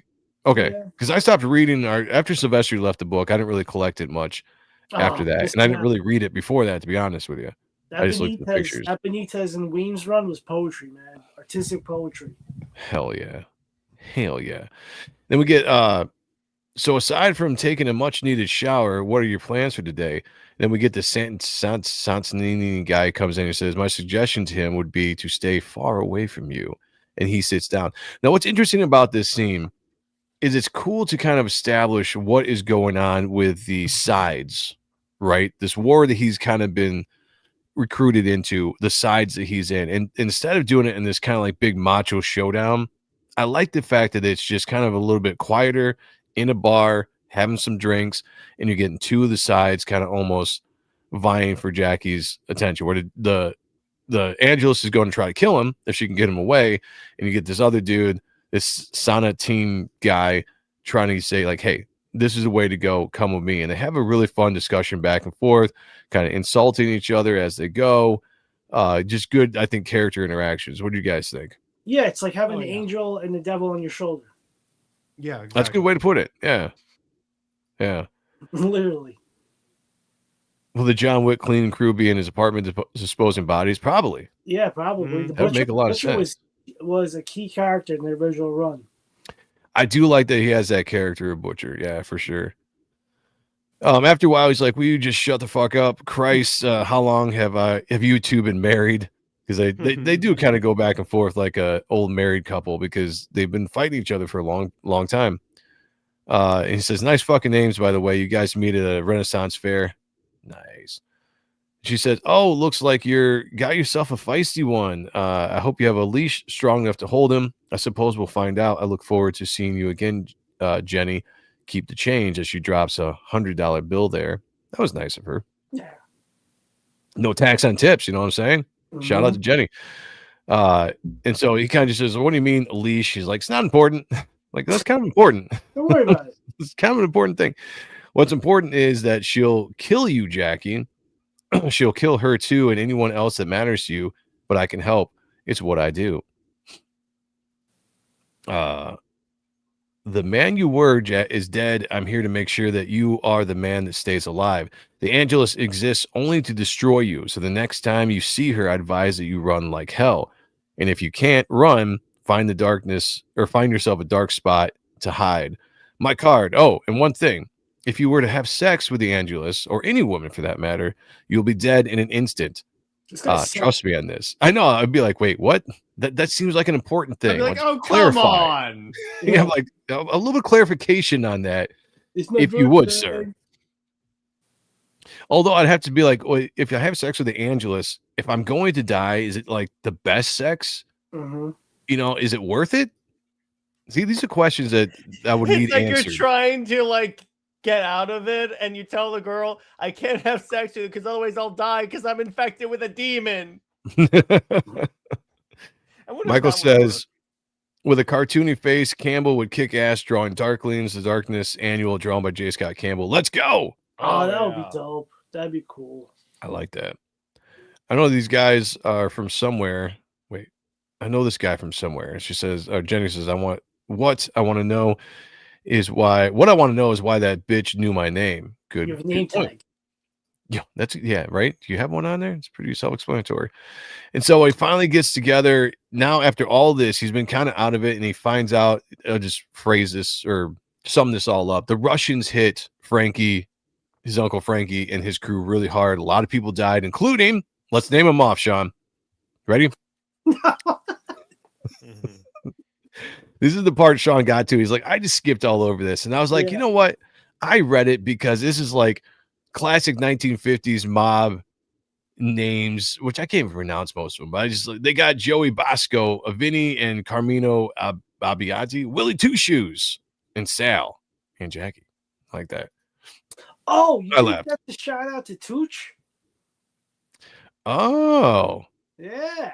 Good catch there. Let's spread that rumor. I don't know if it is, but yeah, we'll do that. Yeah. Yeah. Let's go. Willie Two Shoes. It could be Billy Two Shoes. I like that because Mark, they got a relationship. They're buds. They are. I like it. We're gonna go with that. Yeah. How many Angelus? Hopefully, I can get this book soon. Yeah, I hope you do. And if you do, like I said, tag it on X or tag Mark Silvestri on X. Tell him you bought this book because you saw it here on the review, and then tag me and Sean in there as well, and let them know that you bought the book because of the show. And that you want Mark Silvestri to be on our show. Yes. Yeah. Yep. And so we pretty much, the book ends. Who the hell are you after this conversation? And here we go. Why, we're the good stuff, Jackie, the fun stuff. The suppressed monsters of lust, rage, chaos brought to gruesome life. A veritable treasure trove of bad intentions. In other words, Jackie. Dun, dun, dun, dun, dun. Stop it. Get back up there. Stop. Okay. Were you to be continued? Yeah, and that's Evil Zack. Now we have a partner on our show, Zack, who I'm going to start referring to him as Evil Zack, even though he's a sweetheart of a human being. That's true. Yeah. He's a nice dude, but he's now Evil Zack. Evil Zack. Adversity Art says, good night, chat. Don't think I can win this one. Great book, though. Good night, brother. Hope you're having a good one. Thank you for joining us, and we will definitely see you in the next show. So that was The Darkness #1. Definitely go check that out. This is the cover issue 2. So this is not Raymond Gay. This is Gibran. Yeah. No, that's Raymond Gay. That's just the color. Oh, where's his signature? Oh. Okay, cool. So this is the artist then. This is Raymond Gay, who will be taking over the book going forward. So I think we're in good hands with the art. Yeah. I think it's still going to be good. I mean, Ed Bennis was great. I was excited that he was on the book, but Raymond Gay, I don't think is a bad substitute at all. No. This looks beautiful. Look at the cityscape in the background. Great composition. Great detail. Flowing. Yeah. Very talented. I think it's so I think we'll be all right. We'll be all right. Until we get Brett motherfucking Booth. That's true. Once we get Booth on, let's roll. Sheldon says, you think throughout time there was a gay darkness and banged his dark banged his darklings. Probably was one. But like you can make the darklings. Like you can make a chick. Unfortunately, that's a great point because you can't bang a woman or you die. But they didn't say anything. Tried to. Remember in the Broussard run? Oh, yeah, that's right. I forgot about that. But I'm just saying, like, they didn't say anything about banging a dude. Don't let the SJWs get a hold of this character. Yeah, no. Like in the Silvestri version, the Angelus uses her powers to make her own lover. Oh, yeah. That's hot. Okay, quick sketchbook, and then we're going to jump into the end of the show. We got some stuff to look at with Jared. So here were some sketches, designs of Jackie's mask, or the Darkness's mask, that Silvestri put together. You can see a little bit more sharp areas there, Roy, there on this version of the costume. Now, I don't know if Ed just decided not to do that, but this is the original character design by Silvestri. And you can see he's got all the spiky points and stuff. They're still going to be part of his costume going forward. So maybe this is just kind of... He used it. Say what? It's the first time he used the costume. Right, exactly. It's the first time, so he probably still has to develop a lot of stuff going forward with this. Get a sketch here of some of the Angelus's minions. I do like the male costumes are cool, or the male character designs are cool. It's just the Angelus character design that I kind of miss. I kind of miss the 90s version. I'm not too crazy about that wild Rastafarian-ish braided hair. Oh, hair. It reminds me of like cyber. It reminds me of the Wachowskis right now. If you ever seen that, the hair that they have, you know, it's just weird. It's not weird. I don't know. Oh, Jackie did create Darkling females, but they all had demon heads. Hey, butterfaces. I'm good as long as the bodies are cool. No feet. Feet are overrated. Face looks like the Predators. Yeah. All right, check that out. So here's Silvestri's Angelus design. And when I first saw this, I was like, oh, that's kind of cool because it's Silvestri, right? You know, anything Silvestri does just looks good. But I do have to say, just going back to the original Angelus design, it's no beating that. It's just a sexy ass female character with horns, but she's just got this sexy body, big hair. Just, I mean, everything about it was great. So I'd prefer that over that. And so good gallery here, cover gallery, black and whites of the this was Ed Bennis's cover, which was awesome as well. I think I bought both covers. I can't remember. Look at my pull list again. This one I wasn't too crazy about. Who did this? Mac? David Mack. Yeah. It's just not my style. It's nothing bad about it by any means.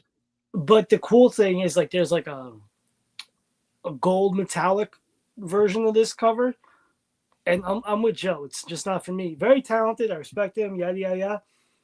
Not for me. But that enhanced cover made this thing look fucking awesome. Yeah.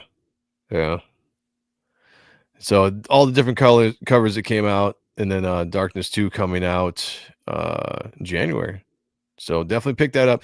If you guys like this, go pick up this issue. Make sure you get the Witchblade 17. It's got Brett motherfucking Booth cover, which looks badass as well. Don't miss out on that. But yeah, this was a fun book. I really enjoyed it quite a bit. It was a great soft reboot. I'm going to dip out here for a second and pull up Jared's campaign. But Sean, I'm going to throw it to you. Give me a rundown of the book. Give me a grade and all that good stuff.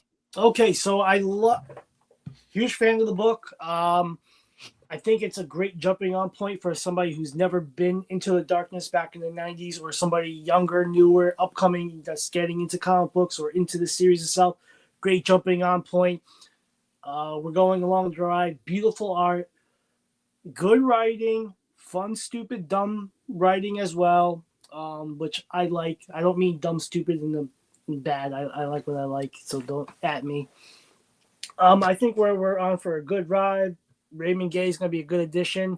Once we get Brett motherfucking Booth onto there, it's going to be more phenomenal. I'm going to give this book a solid 9. It's a solid all 9. right. It's a solid all right. 9. It's a hard 9. Hard 9. Hard like 9. that. Yeah.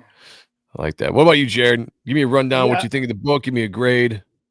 Yeah, as like the newbie into the darkness, I definitely loved it. I definitely added it to my pull list for sure. I'm definitely going to be following this series for sure, because what it does really well is it does the familiar but also the new stuff, and it melds, because how many times has a older series been brought back but been completely destroyed? Now again, it's by Silvestri. It's by Silvestri, so that actually is a good thing in this case. But it's like, how many times has like a reboot happened where it's like, even with like the same creator, where like it's like it doesn't feel like the same? And this has that 90s-y feel that I think really like adds to it. So I'm gonna probably go a 9 as well. All right, 2 9s. Rick Saylor in the chat saying 9. Chat, give me your rating too if you want. Drop it in there. I'll bring it up. 9. 9. I'm gonna say everything you guys just said. I agree with that. I thought the art was amazing. Besides a little bit of the critiques you can have here or there. The only drawback I have is some of the character designs, but that's nothing that really affects my score at all. I was extremely excited about this book. It did not disappoint, which a lot of books that we've looked at this year have disappointed, unfortunately. So this was a nice surprise that this just lived up to expectations. So I think I gave it a 10. A 10. A fucking 10. I gave it a 10. A 10. A fucking 10.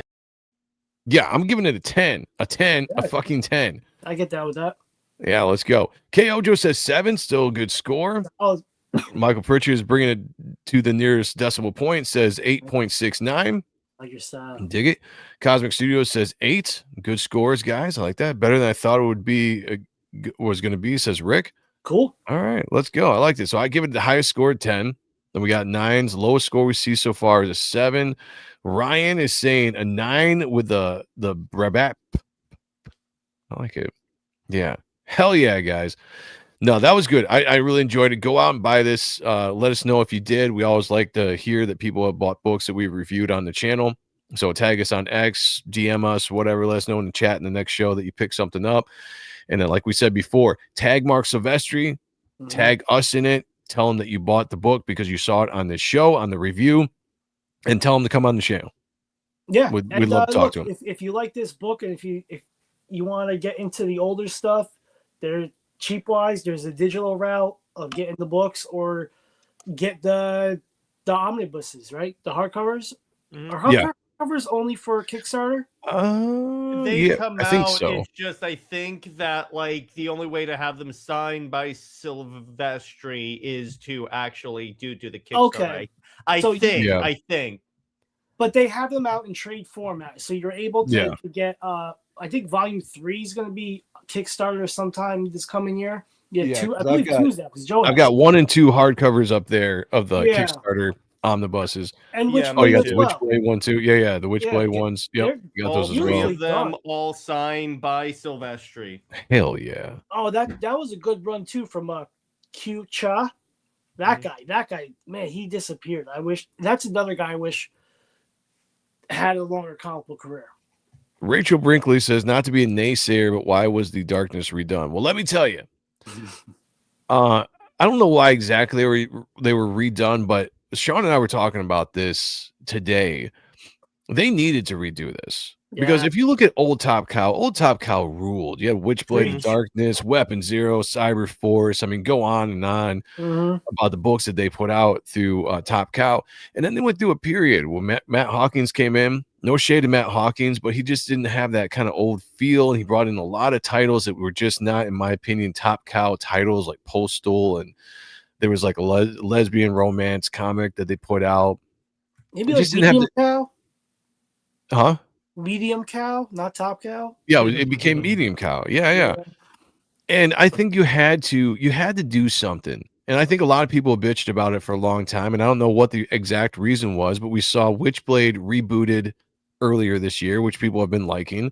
I got to go back and check that out because I haven't read that yet. But I do believe that you had to do it. And I think there's this whole plan in place. So when I saw Silvestri back in 2022, he said that he was going to be writing a new Darkness and that somebody else was going to be drawing it, but he didn't say the artist at the time. When Kayla saw Silvestri earlier this year at the convention that she went to, she said that he said that they were also going to be rebooting Cyberforce and Hunter Killer. Yup. Now, if you take Witchblade, Darkness, Cyberforce, Hunter Killer, those are 4 major titles to really get back on what made Top Cow great. And I think they need to do it because whatever they've been producing over the last 15 years or so, it's just not been it. And so I think maybe Silvestri's looking at the landscape and wanting to just come back to a little bit more prominence. This is just me spitballing here. I have no evidence of this whatsoever, but I think that's why it was redone. Because it needed to be. We need stuff like that in our comics. We need Image Comics to be producing Top Cow Image, to be producing better books than they have done in a while. And you see Todd McFarlane doing great on his stuff. You got Skybound doing great over there. Ghost Machine is doing really good. Now you got Top Cow coming out and bringing back some of these old titles that were really popular. I think that's why you did it. Get those sales back up and get the old fans, the old readers like us, coming out and buying Top Cow books again, because I wasn't buying a damn thing that was Top Cow over the last 15 years. Rob's reintroducing the extreme Youngblood, world to new generation, which is awesome. But funny story about when Kayla met Mark Silvestri over the summer. Joe had work that day. It was a Sunday, and I was away visiting family. We had a big family barbecue reunion, and as Kayla's alert, which is like a beluga horn,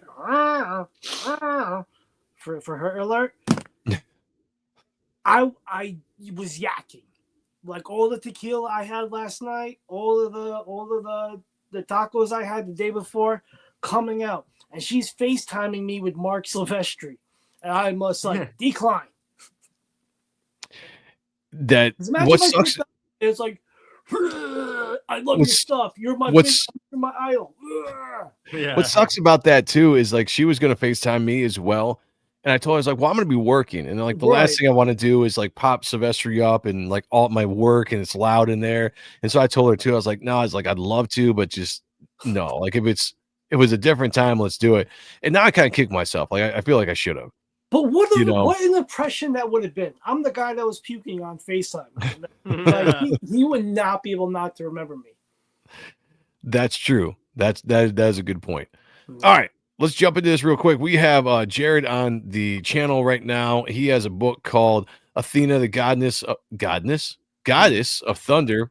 Tell us a little bit about this before we get out of here. And everybody, if we got mods in the chat, please do drop the link to Jared's campaign in the chat for everybody. And Cosmic Studios, drop a link to your channel as well. Jared, the floor is yours. Sweet. So Athena is basically I basically wrote Athena because I'm a big Wonder Woman fan. In fact, I'm one of the few people who rank her as like my favorite superhero. Oh shit! Nice. And what I noticed is DC doesn't really treat her with the reverence or respect that she really deserves. I mean, she's a third member of the Trinity, and in my mind, the most important. So what I really wanted to do was come up with like with a character inspired by Wonder Woman, and basically says, okay, so here's kind of a way to reinvent the character in a way where, like, if you're a Wonder Woman fan, this is the book for you. If you're a mythology fan, or if you just like stories about uber powerful beings punching each other, it's that. In many ways, the way I would kind of like the way I would kind of attribute this, if I'm talking about indie comics, is like more like Red Sonja and like a lot of Witchblade kind of goes into that. So that's my team. That's called the Pantheon.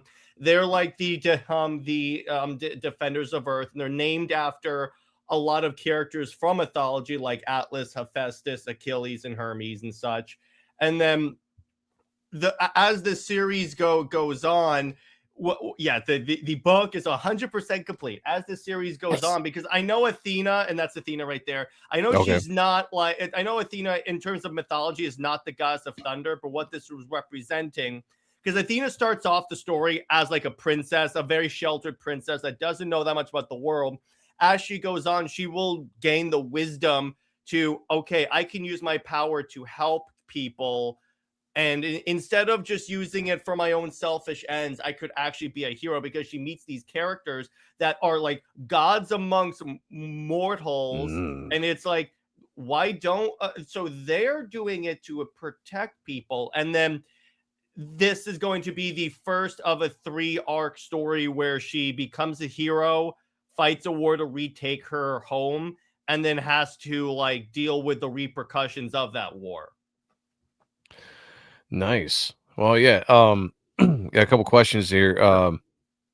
Wiley J says, "What is your favorite Wonder Woman run?" George Perez, and it's not. And by the way, if you guys ask me that, it's not. Assume it's not Tom King. Okay.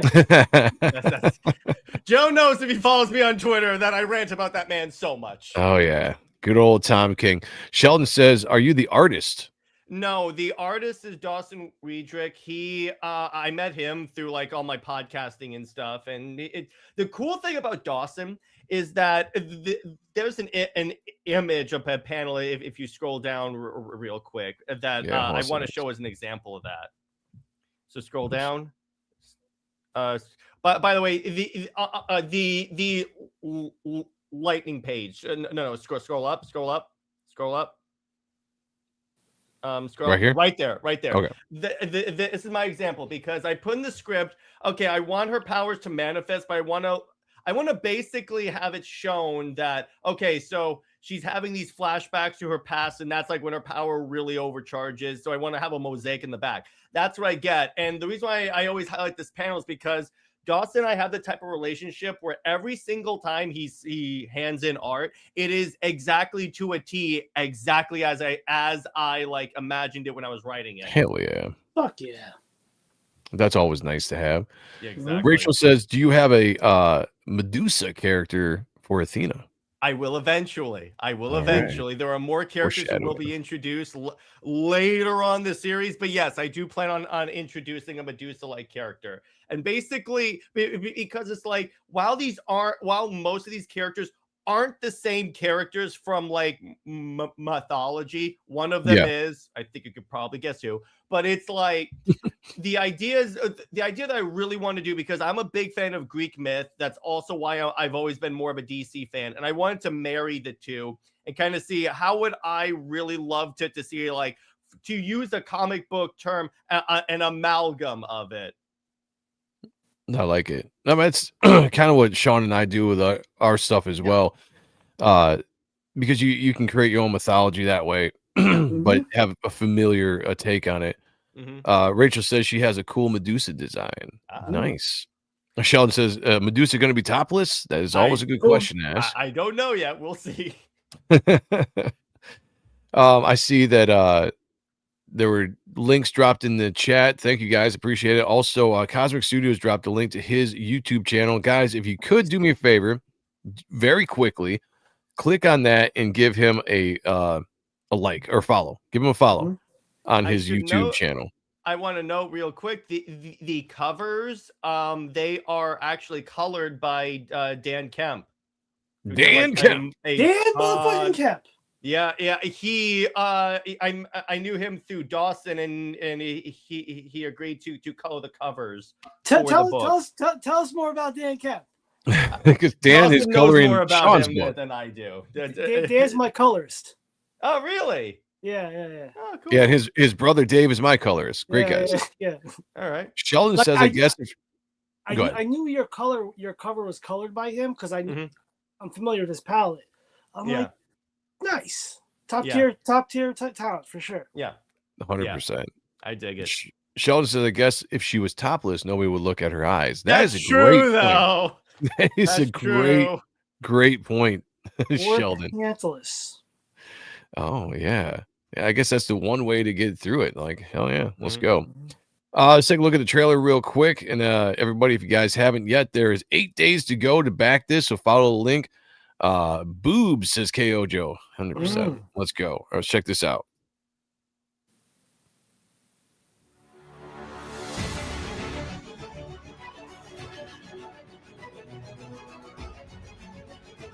My home has been invaded, my people slaughtered, and I could not do anything to stop it. Not again. I will not lose another home, another family.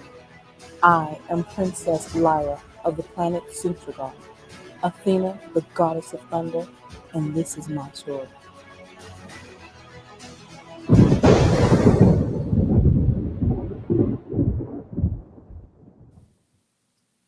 All right, Very go cool. check that out, everybody. If you can, please back that.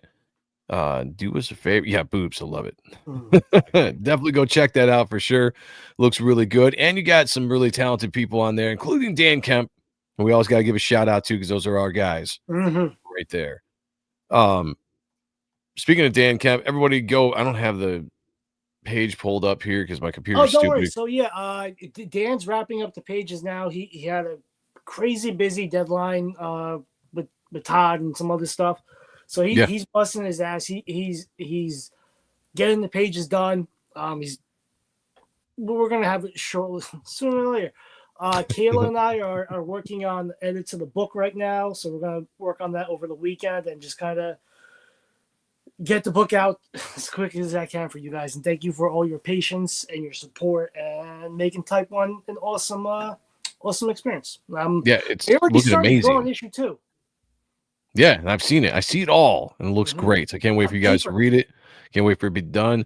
And issue 2 is going to be badass as well. So go check that out. Type 1, Don't Be a Bum over on Indiegogo and Fund My Comic. And hopefully we'll be out pretty soon.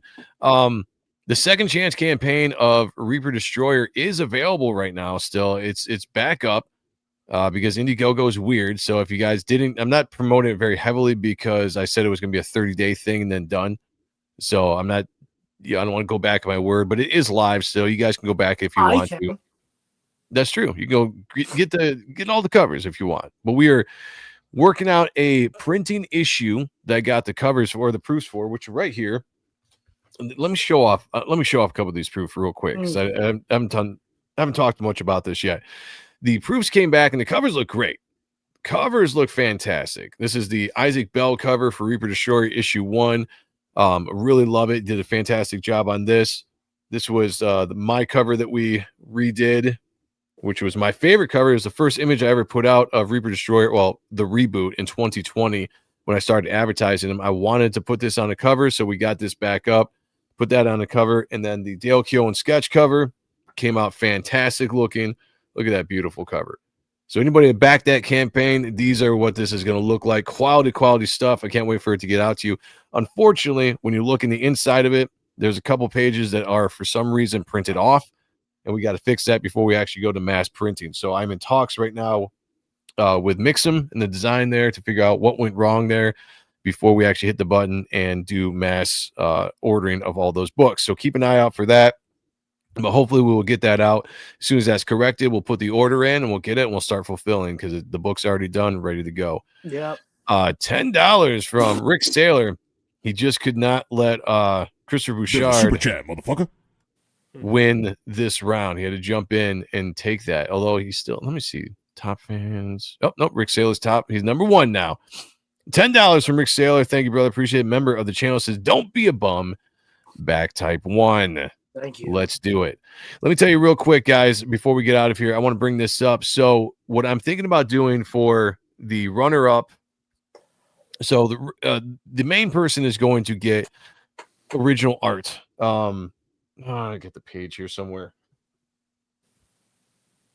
So I'm going to be giving something. Find it. There it is. So what I'm putting into this competition, what you're going to be winning is a original page from Reaper Destroyer issue 1, drawn and inked by me. Will go into the prize. This is an $800 page on my website, so it's an $800 value that you were getting for this. Sean is putting in a ton of different original art, head sketches as well. How many altogether, Sean? You got like 13. So collectively 13, and then like one full body piece of Spider-Woman. So I think like over 1,070. You know, and I'm also throwing in preview books, the original 3 preview books. My cover, the Chris Graves line art inked embossed variant, and the same thing but for Phil McNulty. So we're trying to make this a big thank you for everyone that's helped support and hang out, and plus Evil Ernie. Plus the Evil Ernie. And Paul Thayer is putting in an exclusive, I think, issue 0 Project Naosis. Yeah. I think as well. It's not finished. I mean, there might be more stuff going into that ultimate, the ultimate pot, whatever you want to call it, for the number one person that's going to get that. So you don't want to miss it, which is why you guys participate in doing the leaderboard thing. But what we want to do for the runner up, I got 2 things I'm going to do for the runner up, or 2 things I'm going to do. One, for the runner up, I'm going to let them go to my YouTube store, and any of the merch here, I'll let you pick out one thing from the merch, and you will get that as your prize for the runner up. So whether it's t-shirts or coffee mugs, whatever it is that you want, I will give you a discount at checkout to get it for free, and we'll get that out to you as the runner up. I was thinking about doing some original art, but I want to keep the original art for that main tier, for the one that wins it all, to be something completely different. And so I figured the next best thing is we'll come here and we'll do that for the runner up. Pick anything on the store that is a merch item, and you can get it for free. Then we're going to do a raffle. We're going to take all the names that are on the leaderboard, whether you have 1 victory or 12 victories, it doesn't matter. And we're going to put that into a raffle, and we're going to pick one name, and whoever gets that name is going to get a coffee mug sent to them. And we'll figure out which one that is. Maybe it's just a random one. Maybe you won't know until you actually get it. But that's what we're thinking about doing, because I want to make sure everybody that participated in this leaderboard has a chance to win something. Obviously, the one that wins it all is going to be getting like damn near $2,000, essentially worth of original art and comic books priced up. And then the runner-up will get whatever they want from the store, and then somebody might walk away with a coffee mug as well.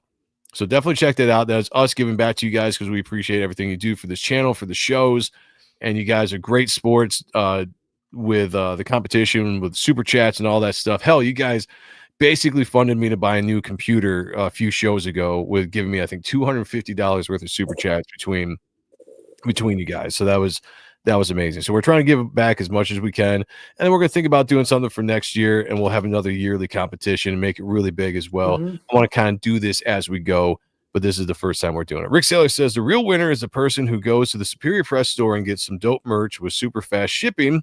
Christmas presents will be easy. That's true. If you guys just want to, go to superiorpresscomics.com. Merch, original art, comic books, you can get it all there. It ships fast and is great quality as well. I know Rick, he's gotten some, I think, hoodies, some cups. I think Sheldon Martin has gotten some stuff. I can't remember everybody in the chat that's got stuff so far, but I had a Black Friday sale. People bought a lot of stuff. So don't miss out on it. Some very quality stuff. And when you do me a favor, go to the site, leave a review, post pictures of the products you got. Everything can help the channel or help the site as it goes forward. Well, I mean, ideas, Sheldon, ideas. Rick says I got both the red and black mugs. My stuff came in 4 to 5 days. Hell yeah, nice. I got one of the hats that I got coming.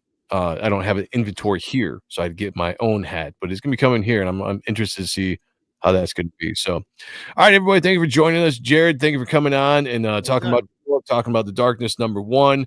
This was a fun show. Like I said, going forward, the review is gonna be what the show is called instead of the Spawn review.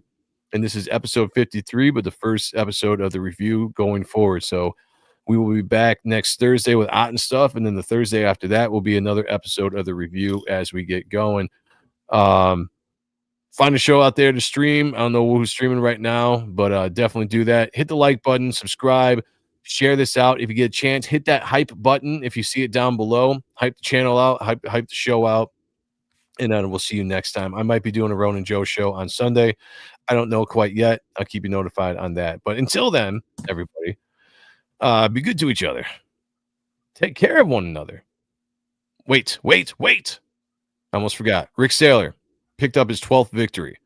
I will update that. He is the #1 on the board. 12th victory goes to you, my friend, and I have to get the 2nd victory to Adversity Arts as well. I'll update that next time we see each other. So, okay, again, be good to each other.